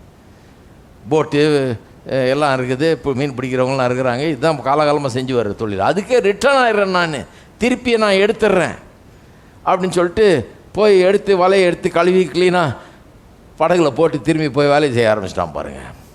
இயேசு வர்றாரு. இயேசு வந்து அவளோட சந்தித்து ஒரு பிரேக்ஃபாஸ்ட் சாப்பிட்டு நல்லா மீன் எல்லாம் வறுத்து சாப்பிட்டுட்டு அப்புறம் சொல்கிறார், பேதுருவே நீ என்னை நேசிக்கிறாயா அப்படின்றாரு. நேசிக்கிறாண்டவர்ன்றான். மறுபடியும் 2வது தடவை கேட்குறாரு, என்னை நேசிக்கிறாயா? நேசிக்கிறாண்டவர்ன்றான். நேசிக்கிறாயான்னு ஒன்று நேசிக்கிறேன்றான். உடனே அவர் என்ன சொல்கிறார், ஆடுகளை மேய்ப்பாயாகன்றார். திருப்பியும் கேட்குறாரு, நேசிக்கிறாயான்னு. ஆமாம் நேசிக்கிறேன், ஆடுகளை மேய்ப்பேன். 3வது தடவையும் கேட்குறாரு. அவனுக்கு ஒரு வருத்தமாகிடுச்சு, என்ன ஆண்டவரே நேசிக்கிறேன் சொல்லிட்டேன், 3 தடவை கேட்குறேன்னா அப்போ நான் சொல்கிறத நம்பாத மாதிரி இருக்கேன். அவர் சொல்லியிருப்பார், எனக்கு ஒன்றும் இல்லைப்பா, 3 தடவை இல்லை தெரியவே தெரியாது சத்தியம் பண்ணி, அதனால தான் 3 தடவை கேட்குறேன். அந்த 3 தடவை கழிக்கணுமே கரெக்டாக. 3 தடவை சத்தியமாக தெரியாதுன்ட்டேன், அதனால தான் 3 தடவை கரெக்டாக கேட்டுக்கலான்னு பார்க்குறேன். நேசிக்கிறாயா நேசிக்கிறாயா நேசிக்கிறாயா? அதே மாதிரி எனக்கு தெரியாதுன்னு 3 தடவை சொன்ன மாதிரி இப்போ நேசிக்கிறேன்னு 3 தடவை சொல்லிட்டு 3 தடவை நேசிக்கிறேன் நேசிக்கிறேன் நேசிக்கிறேன் 3 தடவையும் இவர் வெறும் அவன் நேசிக்கிறேன்னு சொன்னதை எடுத்துக்கிட்டது மட்டும் இல்லை, அவனை ஏற்றுக்கொண்டது மட்டும் இல்லை, அவனுடைய ஊழியத்தை அவனுக்கு திரும்ப தருகிறார். என்னுடைய ஆடுகளை மெய்ப்பாயாகங்கிறாரு. மினிஸ்ட்ரி எடுத்துக்கோ, வலையை கீழே போடியான்றாரு. வலையெல்லாம் தூக்கி எறிஞ்சிட்டு என்னை பின்பற்ற வந்தவன், பிரசங்கம் பண்ண வந்தவன், திருப்பி எதுக்கு அதை எடுக்கிற? வா, ஐயோ இவ்வளோ பெரிய தப்பு பண்ணிட்டான்டவரே, உண்மையே மறுதளிச்சிட்டேன், சபிச்சு சத்தியம்லாம் பண்ணி கொடுத்துட்டேன். நேசிக்கிறாயா? 3 தடவை கேட்ட நேசிக்கிறேன்ற, எடு திரும்ப இப்போ பைபிள் எடுத்து பிரசங்கம் பண்ணுன்றாரு. மினிஸ்ட்ரியை திரும்ப கொடுத்துட்டாரு பாருங்க அவனுக்கு. இப்போ ஆள் மாற்றப்பட்டு விட்டான். இது மட்டும் இல்லை, ஒன்று இயேசுவை பார்த்துட்டான், 2வது மினிஸ்ட்ரி அவரிடத்தில் திரும்ப பெற்று விட்டான், 3வது என்னென்னா பரிசுத்தாவியானவர் வந்துட்டார். பரிசுத்தாவியானவர் பெந்தெகோஸ்து நாளில் ஊற்றப்பட்டு இது ஒரு பெரிய வல்லமை அவனுடைய வாழ்க்கையில் கொடுத்து விட்டது. பரிசுத்தாவியானவர் யார்? இயேசுக்குள்ளே இருக்கிற அந்த உயிர்த்தெழுந்த ஜீவனை எடுத்து நமக்குள்ளே வைக்கிறவர் தான் பரிசுத்தாவியானவர். சாவையும் நோயும் பேயும் ஜெயித்து எதற்கும் பயப்படாத ஒரு தன்மை தருகிறவர் பரிசுத்தாவியானவர். அந்த ஆவியானவர் வந்து அந்த உயிர்த்தெழுந்த ஜீவனை, கொஞ்ச நாளைக்கு முன்னால் பிரசங்கம் கேட்டோம் இல்லையா, உயிர்த்தெழுந்த ஜீவனை பற்றி. அந்த உயிர்த்தெழுந்த ஜீவனை, வெல்லுகிற அந்த ஜீவனை, மேற்கொள்ளுகிற அந்த விதமான ஒரு தன்மையை இவனுக்குள்ளே கொண்டாந்து பரிசுத்தாவியின் அபிஷேகத்தின் மூலமாக வைத்து விட்டார். பரிசுத்தாவினால் நிரம்பி தைரியமாக பேசலாம். இப்போ நீங்கள் சிலுவையில் அறையப்பட்டவரும் தேவனால் மரித்தோரிலிருந்து, உங்களால் சிலுவையில் அறையப்பட்டவரும் தேவனால் மரித்தோரிலிருந்து எழுப்பப்பட்டவருமாக இருக்கிற நசரேயனாகிய இயேசு கிறிஸ்துவின் நாமத்தினாலே இதை இவன் உங்களுக்கு முன்பாக சொஸ்தமாய் நிற்கிறான்னு அந்த பையனை காமிச்சு சொல்கிறார். அவ்வளோ தைரியம். ஓடினவன், பயந்தவன், இயேசுவை தெரியாதுன்னு சத்தியம் பண்ணவன் அவ்வளோ தைரியமாக பேசுகிறான். அப்போ பேதுருவே ஒரு சாட்சி, இயேசு உயிர் தெழுந்தான். எக்ஸிபிட் ஏ அப்படின்னு சொல்லலாம். கோர்ட்டில் சொன்னாங்கன்னா நிரூபிக்கிறதுக்கு நான் சொல்லுவேன், இதுதாங்க முதல் எக்ஸிபிட்டு. நிரூபி, இயேசு உயிர் தெழுந்தால் நிரூபினா இந்த ஆளை கொஞ்சம் பாருங்கன்னுவாங்க. இந்த ஆள் தான் ஓடி ஒளிஞ்சவன், இந்த ஆள் தான் சத்தியம் பண்ணி எனக்கு அவர் தெரியாதுன்னு சொன்னவன். இவன் எப்படி இந்த ஆளை பிரசங்கம் பண்ணுறான்? அதுவும் இல்லாமல் ஒரு ஆளை நடக்க வர பண்ணிட்டான் இவன். அந்த நாமத்தை சொல்லி எக்ஸிபிட் ஏ, ஆதாரம் 1, ஆதாரம் நம்பர் 1. இவனுக்குள்ளே ஏற்பட்டிருக்கிற ஒரு பெரிய மாற்றம். அது மட்டும் இல்லை, அவர்கிட்ட சொல்லும்போது இந்த இயேசுவின் நாமத்தில் இவன் நடக்கிறான்னு சொன்னது மட்டும் இல்லை, 118ஆம் சங்கீதத்திலேருந்து ஒரு வசனத்தை எடுத்து கோட் பண்ணுறான். என்ன வசனம்? வீடு கட்டுவர்களாகி உங்களால் அற்பமாக எண்ணப்பட்ட அவரே மூளைக்கு தலைக்கண்ணானார் என்கிற வசனம். அதாவது எருசலேம் ஆலயம் எப்படி கட்டப்பட்டது என்கிறதை பற்றி சொல்லுகிறார்கள். பாருங்கள், 118ஆம் சங்கீதம் அற்புதமான சங்கீதம். இயேசுடைய உயிர்த்தெழுதல் அங்கே தீர்க்க தரிசனமாய் சொல்லப்படுகிற சங்கீதக்காரனாலே அங்கே தான் இந்த வசனமும் வருது. This is the day that the Lord has made, I will rejoice and B Claude in it. இது கர்த்தர் உண்டு பண்ணின நாள், இதிலே நாம் மகிழ்ந்து களி கூறுவோன்ற வசனம்லாம் அங்கே தான் வருது. எதில் மகிழ்ந்து களி கூறுவோம்? எது கர்த்தர் உண்டு பண்ணின நாள்? உயிர்த்தெழுதல் நாள். அப்படி தான் சொல்லியிருக்காங்க. அதை சொல்லும்போது தான் இந்த வசனம் வருது. வீடு கட்டுவர்களாகிய உங்களால் அற்பமாக எண்ணப்பட்ட அவரே மூளைக்கு தலைக்கல்லானார் என்கிற வசனம் அங்கே தான் வருது. அதை கோட் பண்ணுறான் பாருங்க கொண்டாந்தீங்க. கோட் பண்ணி நீங்களாம் தள்ளிட்டீங்க அவரை, அது மூளைக்கு தலைக்கல் ஆகிட்டார். ரொம்ப important piece of stone in a building. ஒரு கட்டடத்தில் ரொம்ப முக்கியமான கல், அதை ஆக்கிட்டார் இவரை அப்படிங்கிறான்.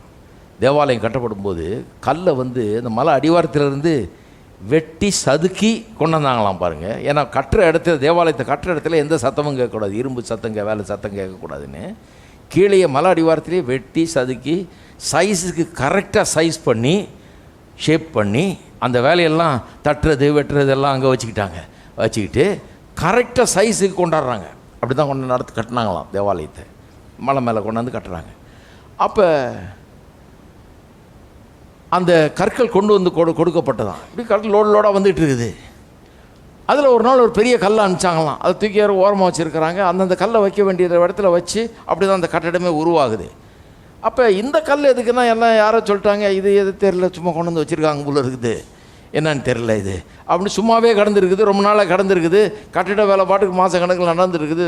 இது சும்மாவே கிடக்கும். அங்கே யாரும் என்ன பண்ணிருக்காங்க, இது வேண்டாத கல் போல இருக்குன்னு மொல்லமாக அந்த மேட்டிலேருந்து இப்படி தள்ளி விட்டான். அது பாட்டுக்கு உருண்டு கீழே போயிடுச்சு. கீழே போய் திரும்ப அந்த புதருக்குள்ளே போய் கிடக்குதான். யூத ட்ரெடிஷனில் இதெல்லாம் எழுதுகிறார்கள் பாருங்கள், இப்படி தான் இது ஆயிருக்குன்னு. ஆனால் கடைசியில் எல்லாத்தையும் பண்ணி முடிச்சுட்டு மூலக்கல்லை வைக்கணும். மூலக்கல் தான் எல்லாத்தையும் தாங்கிட்டு நிற்கும். மூலக்கல்னால் எதுவுமே நிற்காது. அந்த ஒரு கல்லுன்னா பண்ணதெல்லாம் வேஸ்ட்டாக போயிடும். அந்த மூலக்கல்லுங்கிறது ரொம்ப முக்கியமான பீஸு. அது எங்கே இருந்தேன்னா எங்கேயும் காணும். அப்புறம் ஒருத்தன் சொல்கிறான், ஐயோ இங்கே தான் இருந்தது, இது வேணாம்னு நினச்சிட்டு பிடிச்சி தள்ளி விட்டானு யாரோ, கீழே போய் கிடக்குது, ஒன்று திருப்பி ஆளை விட்டு போய் எடுத்துகிட்டு வாங்கன்னு சொல்லி திரும்ப கஷ்டப்பட்டு கொண்டாந்து மேலே கொண்டாந்து அந்த கல்லை கரெக்டாக அந்த இடத்துல வச்சா அப்படியே பர்ஃபெக்டாக ஃபிட் ஆகுதான். ஏன்னா அதுக்குன்னே செய்யப்பட்ட கல், அது கரெக்டாக ஃபிட் ஆகுது. என்ன சொல்ல வர்றாரு? வீடு கட்டுறவங்க வேண்டாம் என்று அற்பமாக எண்ணப்பட்ட அவரே மூளைக்கு இவர் வந்தார். இவரை தான் மூளைக்கு தலைக்கல்லாக தேவன் நியமித்திருக்கிறார். இவர் இல்லாமல் வாழ்க்கையே கிடையாது, எதிர்காலமே கிடையாது, வெற்றியே கிடையாது, வாழ்வே கிடையாது, ஒன்றுமே கிடையாது. எல்லா வாழ்க்கையிலும் இவர் இருக்கணும். எல்லாம் இருந்தாலும் இவர் இல்லைன்னா ஒன்றும் கிடையாது. படித்து முடித்தாச்சு, வேலை பிடிச்சாச்சு, கல்யாணம் பொண்ணு கிடைச்சாச்சு, மாப்பிள்ளை கிடைச்சாச்சு, பணம் சம்பாரிச்சாச்சு, பேங்க்கில் போட்டாச்சு, வீடு வாங்கியாச்சு, நிலம் வாங்கியாச்சு, எல்லாம் வாங்கியாச்சு. சரி, ஆனால் இயேசுவை தெரிஞ்சுக்கிட்டாச்சா? எல்லாம் வாங்கினாலும் எல்லா பீஸும் இருக்குது வாழ்க்கையில். ஆனால் இந்த ஒரு பீஸ் இல்லைன்னா எல்லாம் உணர்ந்துடும். பண்ணதெல்லாம் ஒன்றும் இல்லாமல் போயிடுது. மூளைக்கு தலைக்கல்ன்றது அவ்வளோ இம்பார்ட்டன்ட் பீஸ் பாருங்கள். தேவன் அவரை அப்படி ஏற்படுத்தி இருக்கிறாராம். இவர் இல்லாமல் வாழ்க்கை இல்லைங்கிற அளவுக்கு இவரை மூளைக்கல்ல போல அந்த மூளைக்கு தலைக்கல்லாக தேவன் ஏற்படுத்தி இருக்கிறார். இப்படி தான் நம்மளை உண்டாக்கின கடவுள், இப்படி தான் நம்ம வாழணும்னு உண்டாக்கிட்டாரு. இவரை ஆண்டவராக கொண்டு இவர் மூலமாக தான் நாம் வாழ்வடைய வேணும்னு இவரை ஏற்படுத்தி விட்டார். அதனால் இவர் இல்லாமல் வாழ்க்கை கிடையாது. தேவன் அப்படி டிசைன் பண்ணிட்டார். நம்முடைய வாழ்க்கையின் மூளைக்கல்லாக இருக்க வேணும் இவர் என்று சொல்லி அப்படி டிசைன் பண்ணிட்டார். ஆகவே ஒரு மூளைக்கல்லாக இருந்து ஆக வேணும். வேறு எந்த விதமாகவும் அந்த வீடு நிற்க முடியாது. கட்டுற வீடு மூளைக்கல் இருக்கணும். அதனால தான் சொல்கிறாரு, அவரால் அன்றி வேறொருவராலும் ரட்சிப்பு இல்லை. வெறும் வீடு கட்டுறதை பற்றி பேசல, ஒரு வாழ்க்கையை கட்டுறதை பற்றி பேசுகிறாரு. வீடு எப்படி மூலக்கல் இல்லாமல் நிற்காதோ அதுபோல் வாழ்க்கை இயேசு இல்லாமல் இருக்க முடியாது. இவரால் அன்றி வேறொருவரால் ரட்சிப்பு இல்லை. நாம் ரட்சிக்கப்படும்படி வானத்தின் கீழங்கும் மனுஷர்களுக்குள்ளே அவருடைய நாமம் இல்லாமல் வேறொரு நாமம் கட்டளையிடப்படவில்லை. தேவன் இவரை ஏற்படுத்திட்டார், வேறு எதுவும் கிடையாது. வேறு ஏராளமான பேர் வந்தார்கள், நல்ல நல்ல காரியங்கள்லாம் போய்த்தார்கள், பெரிய மகான்கள்லாம் அந்த உலகத்தில் தோன்றினார்கள், இருந்தார்கள். நிறைய பேர் நிறைய நல்ல காரியங்கள்லாம் போதிச்சார்கள், உண்மைதான். என்ன பிரச்சனைன்னா அவங்கெல்லாம் நல்ல நல்ல காரியத்தையாக சொல்லிட்டு போயிட்டாங்க. கேட்கும்போது ஆஹா எவ்வளோ நல்லா இருந்தது, என்ன டீச்சிங் நல்லா இருந்தது அப்படின்னோம். ஆனால் ஒரு ஆள் கூட ஒன்றும் செய்ய முடியல. அது என்னன்னா அவங்க போச்ச நல்ல காரியங்கள்படி நம்ம நடந்து கொள்ள முடியாது, நம்மளை மாற்ற முடியல. நல்ல காரியங்களை போதிச்சாங்க, அந்த நல்ல காரியங்கள்படி நம்ம நடக்க முடியல. ஏன்னா நமக்குள்ளே ஒரு அடிப்படை மாற்றம் தேவைப்பட்டிருந்தது. நமக்கு ஒரு புது இருதயம் தேவைப்பட்டது. நம்ம புது சிருஷ்டிகளாகணும், மாற்றப்படணும், புதிய மனுஷராக வேண்டும். பழைய இருதயம் நீங்கி புது சுவாபம் உள்ளே வரணும், பெரிய ரட்சிப்பு உண்டாக வேணும், நாம் மறுபடியும் பிறக்க வேண்டும், புது சிருஷ்டியாக வேணும். இது ஒருவராலும் பண்ணி இப்படி ஒரு மாற்றத்தை மனுஷனுக்குள்ளே உண்டாக்க முடியல. இயேசுவால் அன்றி வேறு ஒருவராலும் அந்த மாற்றத்தை உண்டாக்க முடியாது. ஆகவே தான் அவர் மூளைக்கு தலைக்கல். ஆமென். இன்றைக்கு இயேசு இருக்கார் உங்கள் வாழ்க்கையில்? யோசித்து பாருங்கள். எல்லாம் இருக்குதுங்க. சிலர் சொல்கிறாங்க இல்லையா, நம்ம ஊரில் அது ரொம்ப சொல்லுவாங்க, எல்லாம் இருக்குது, ரொம்ப சந்தோஷம், எல்லாம் இருக்கணும், இருக்க வேணான்னு சொல்ல, எல்லாம் இருக்கணும். ஆனால் இயேசு இருக்காரான்னு பார்த்துங்க. இயேசு உங்களுடைய வாழ்க்கையில் அந்த முக்கியமான ஒரு அங்கமாக இருக்கிறார். அவர் இல்லாமல் வாழ்வில்லை, எதிர்காலம் இல்லை, இல்லாமல் நிம்மதி இல்லை, சந்தோஷம் இல்லை, சமாதானம் இல்லை. அவர் இல்லாமல் ஒரு விடுதலை இல்லை, அவர் இல்லாமல் ஒரு எதிர்காலம் கிடையாது. நம்ம எல்லோரும் எழுந்து நிற்போம். அவர் இருக்கும்போது எல்லாம் இருக்கிறது. இன்றைக்கி ஒன்றுமே இல்லைன்னா கூட அதை பற்றி பரவாயில்ல. அவரை வச்சு எல்லாத்தையும் உண்டாக்கலாம். ஏன்னா அவர் எல்லாத்தையும் உண்டாக்கினவர். வானத்தையும் பூமி இங்கே இருக்கிற அத்தனையும் உண்டாக்கினவர். அவர் மூலமாக நம்முடைய வாழ்க்கையில் என்னெல்லாம் தேவைப்படுதோ அதையெல்லாம் உண்டாக்க முடியும். எல்லா குறைகளையும் போக்க முடியும். எல்லாத்தையும் சிருஷ்டித்தவர். உங்களுக்கு ஒரு புதிய வாழ்க்கையும் வெற்றியும் வாழ்வையும் உண்டாக்கி தருவது ஒன்றுமே கிடையாது. நிச்சயமாக அவர் செய்வார். இயேசுக்கு இந்த உங்களுடைய மனதை திறவுங்கள், அவரை ஏற்றுக்கொள்ளுங்கள், அவர் உங்களுக்குள்ளே வரட்டும். இந்த உயிர்த்தெழுந்த கிறிஸ்து உங்களை அந்த விதத்தில் அவர் புதிய ஜீவனால் நிரப்பட்டும். எல்லாரும் கரங்களை உயர்த்தி கர்த்தரை ஸ்தோத்திரிப்போம். அன்பின் பிதாவே துதிக்கிறோம், ஸ்தோத்திரிக்கிறோம். இந்த காலை வெள்ளை உள்ளங்களோடு பேசினபடியால் நமக்கு ஸ்தோத்திரம். இன்றைக்கு அநேகருடைய உள்ளங்கள் திறக்கப்படட்டும். இன்றைக்கு தொலைக்காட்சியின் மூலமாக கேட்டுக்கொண்டிருக்கிறவர்கள், இணையதளத்தின் மூலமாக கேட்டுக்கொண்டிருக்கிறவர்கள், இந்த இடத்துல வந்து கேட்கிறவர்கள், இனி வருங்காலங்களில் இந்த செய்தி வீடியோ மூலமாக கேட்டுக்கிறவர்கள், ஆடியோ மூலமாக கேட்கிறவர்கள் உள்ளங்கள் திறக்கப்படட்டும் இயேசுவின் நாமத்தினாலே. அன்றைக்கு 5000 பேர் வந்து இயேசுவை ஏற்றுக்கொண்டது போல இன்றைக்கும் ஏராளமான ஜனங்கள் உம்முடையில் திரும்பட்டும், ஓடி வரட்டும், உம்மை நாடட்டும், உம்மை ஏற்றுக்கொள்ளட்டும். இந்த உயிர்த்தெழுதலின் உண்மையான செய்தியை புரிந்து கொள்ளட்டும் கர்த்தாவே. உண்மையான இந்த விதத்தில் அவர்கள் இந்த உயிர்த்தெழுதல் நாளை கொண்டாடட்டும். உடைய பிரசன்னம் அவர்களோடு தங்கி இருக்கட்டும். புது வாழ்வும் வெற்றியும் உண்டாகட்டும். இயேசுவின் நாமத்தில் ஜெபிக்கிறோம். நம்முடைய கர்த்தராகிய இயேசு கிறிஸ்துவின் கிருபையும் பிதாவாகிய தேவனுடைய அன்பும் பரிசுத்த ஆவியானவருடைய ஐக்கியம் நம் அனைவரோடும் இன்றைக்கும் என்றைக்கும் இருப்பதாக. ஆமென்.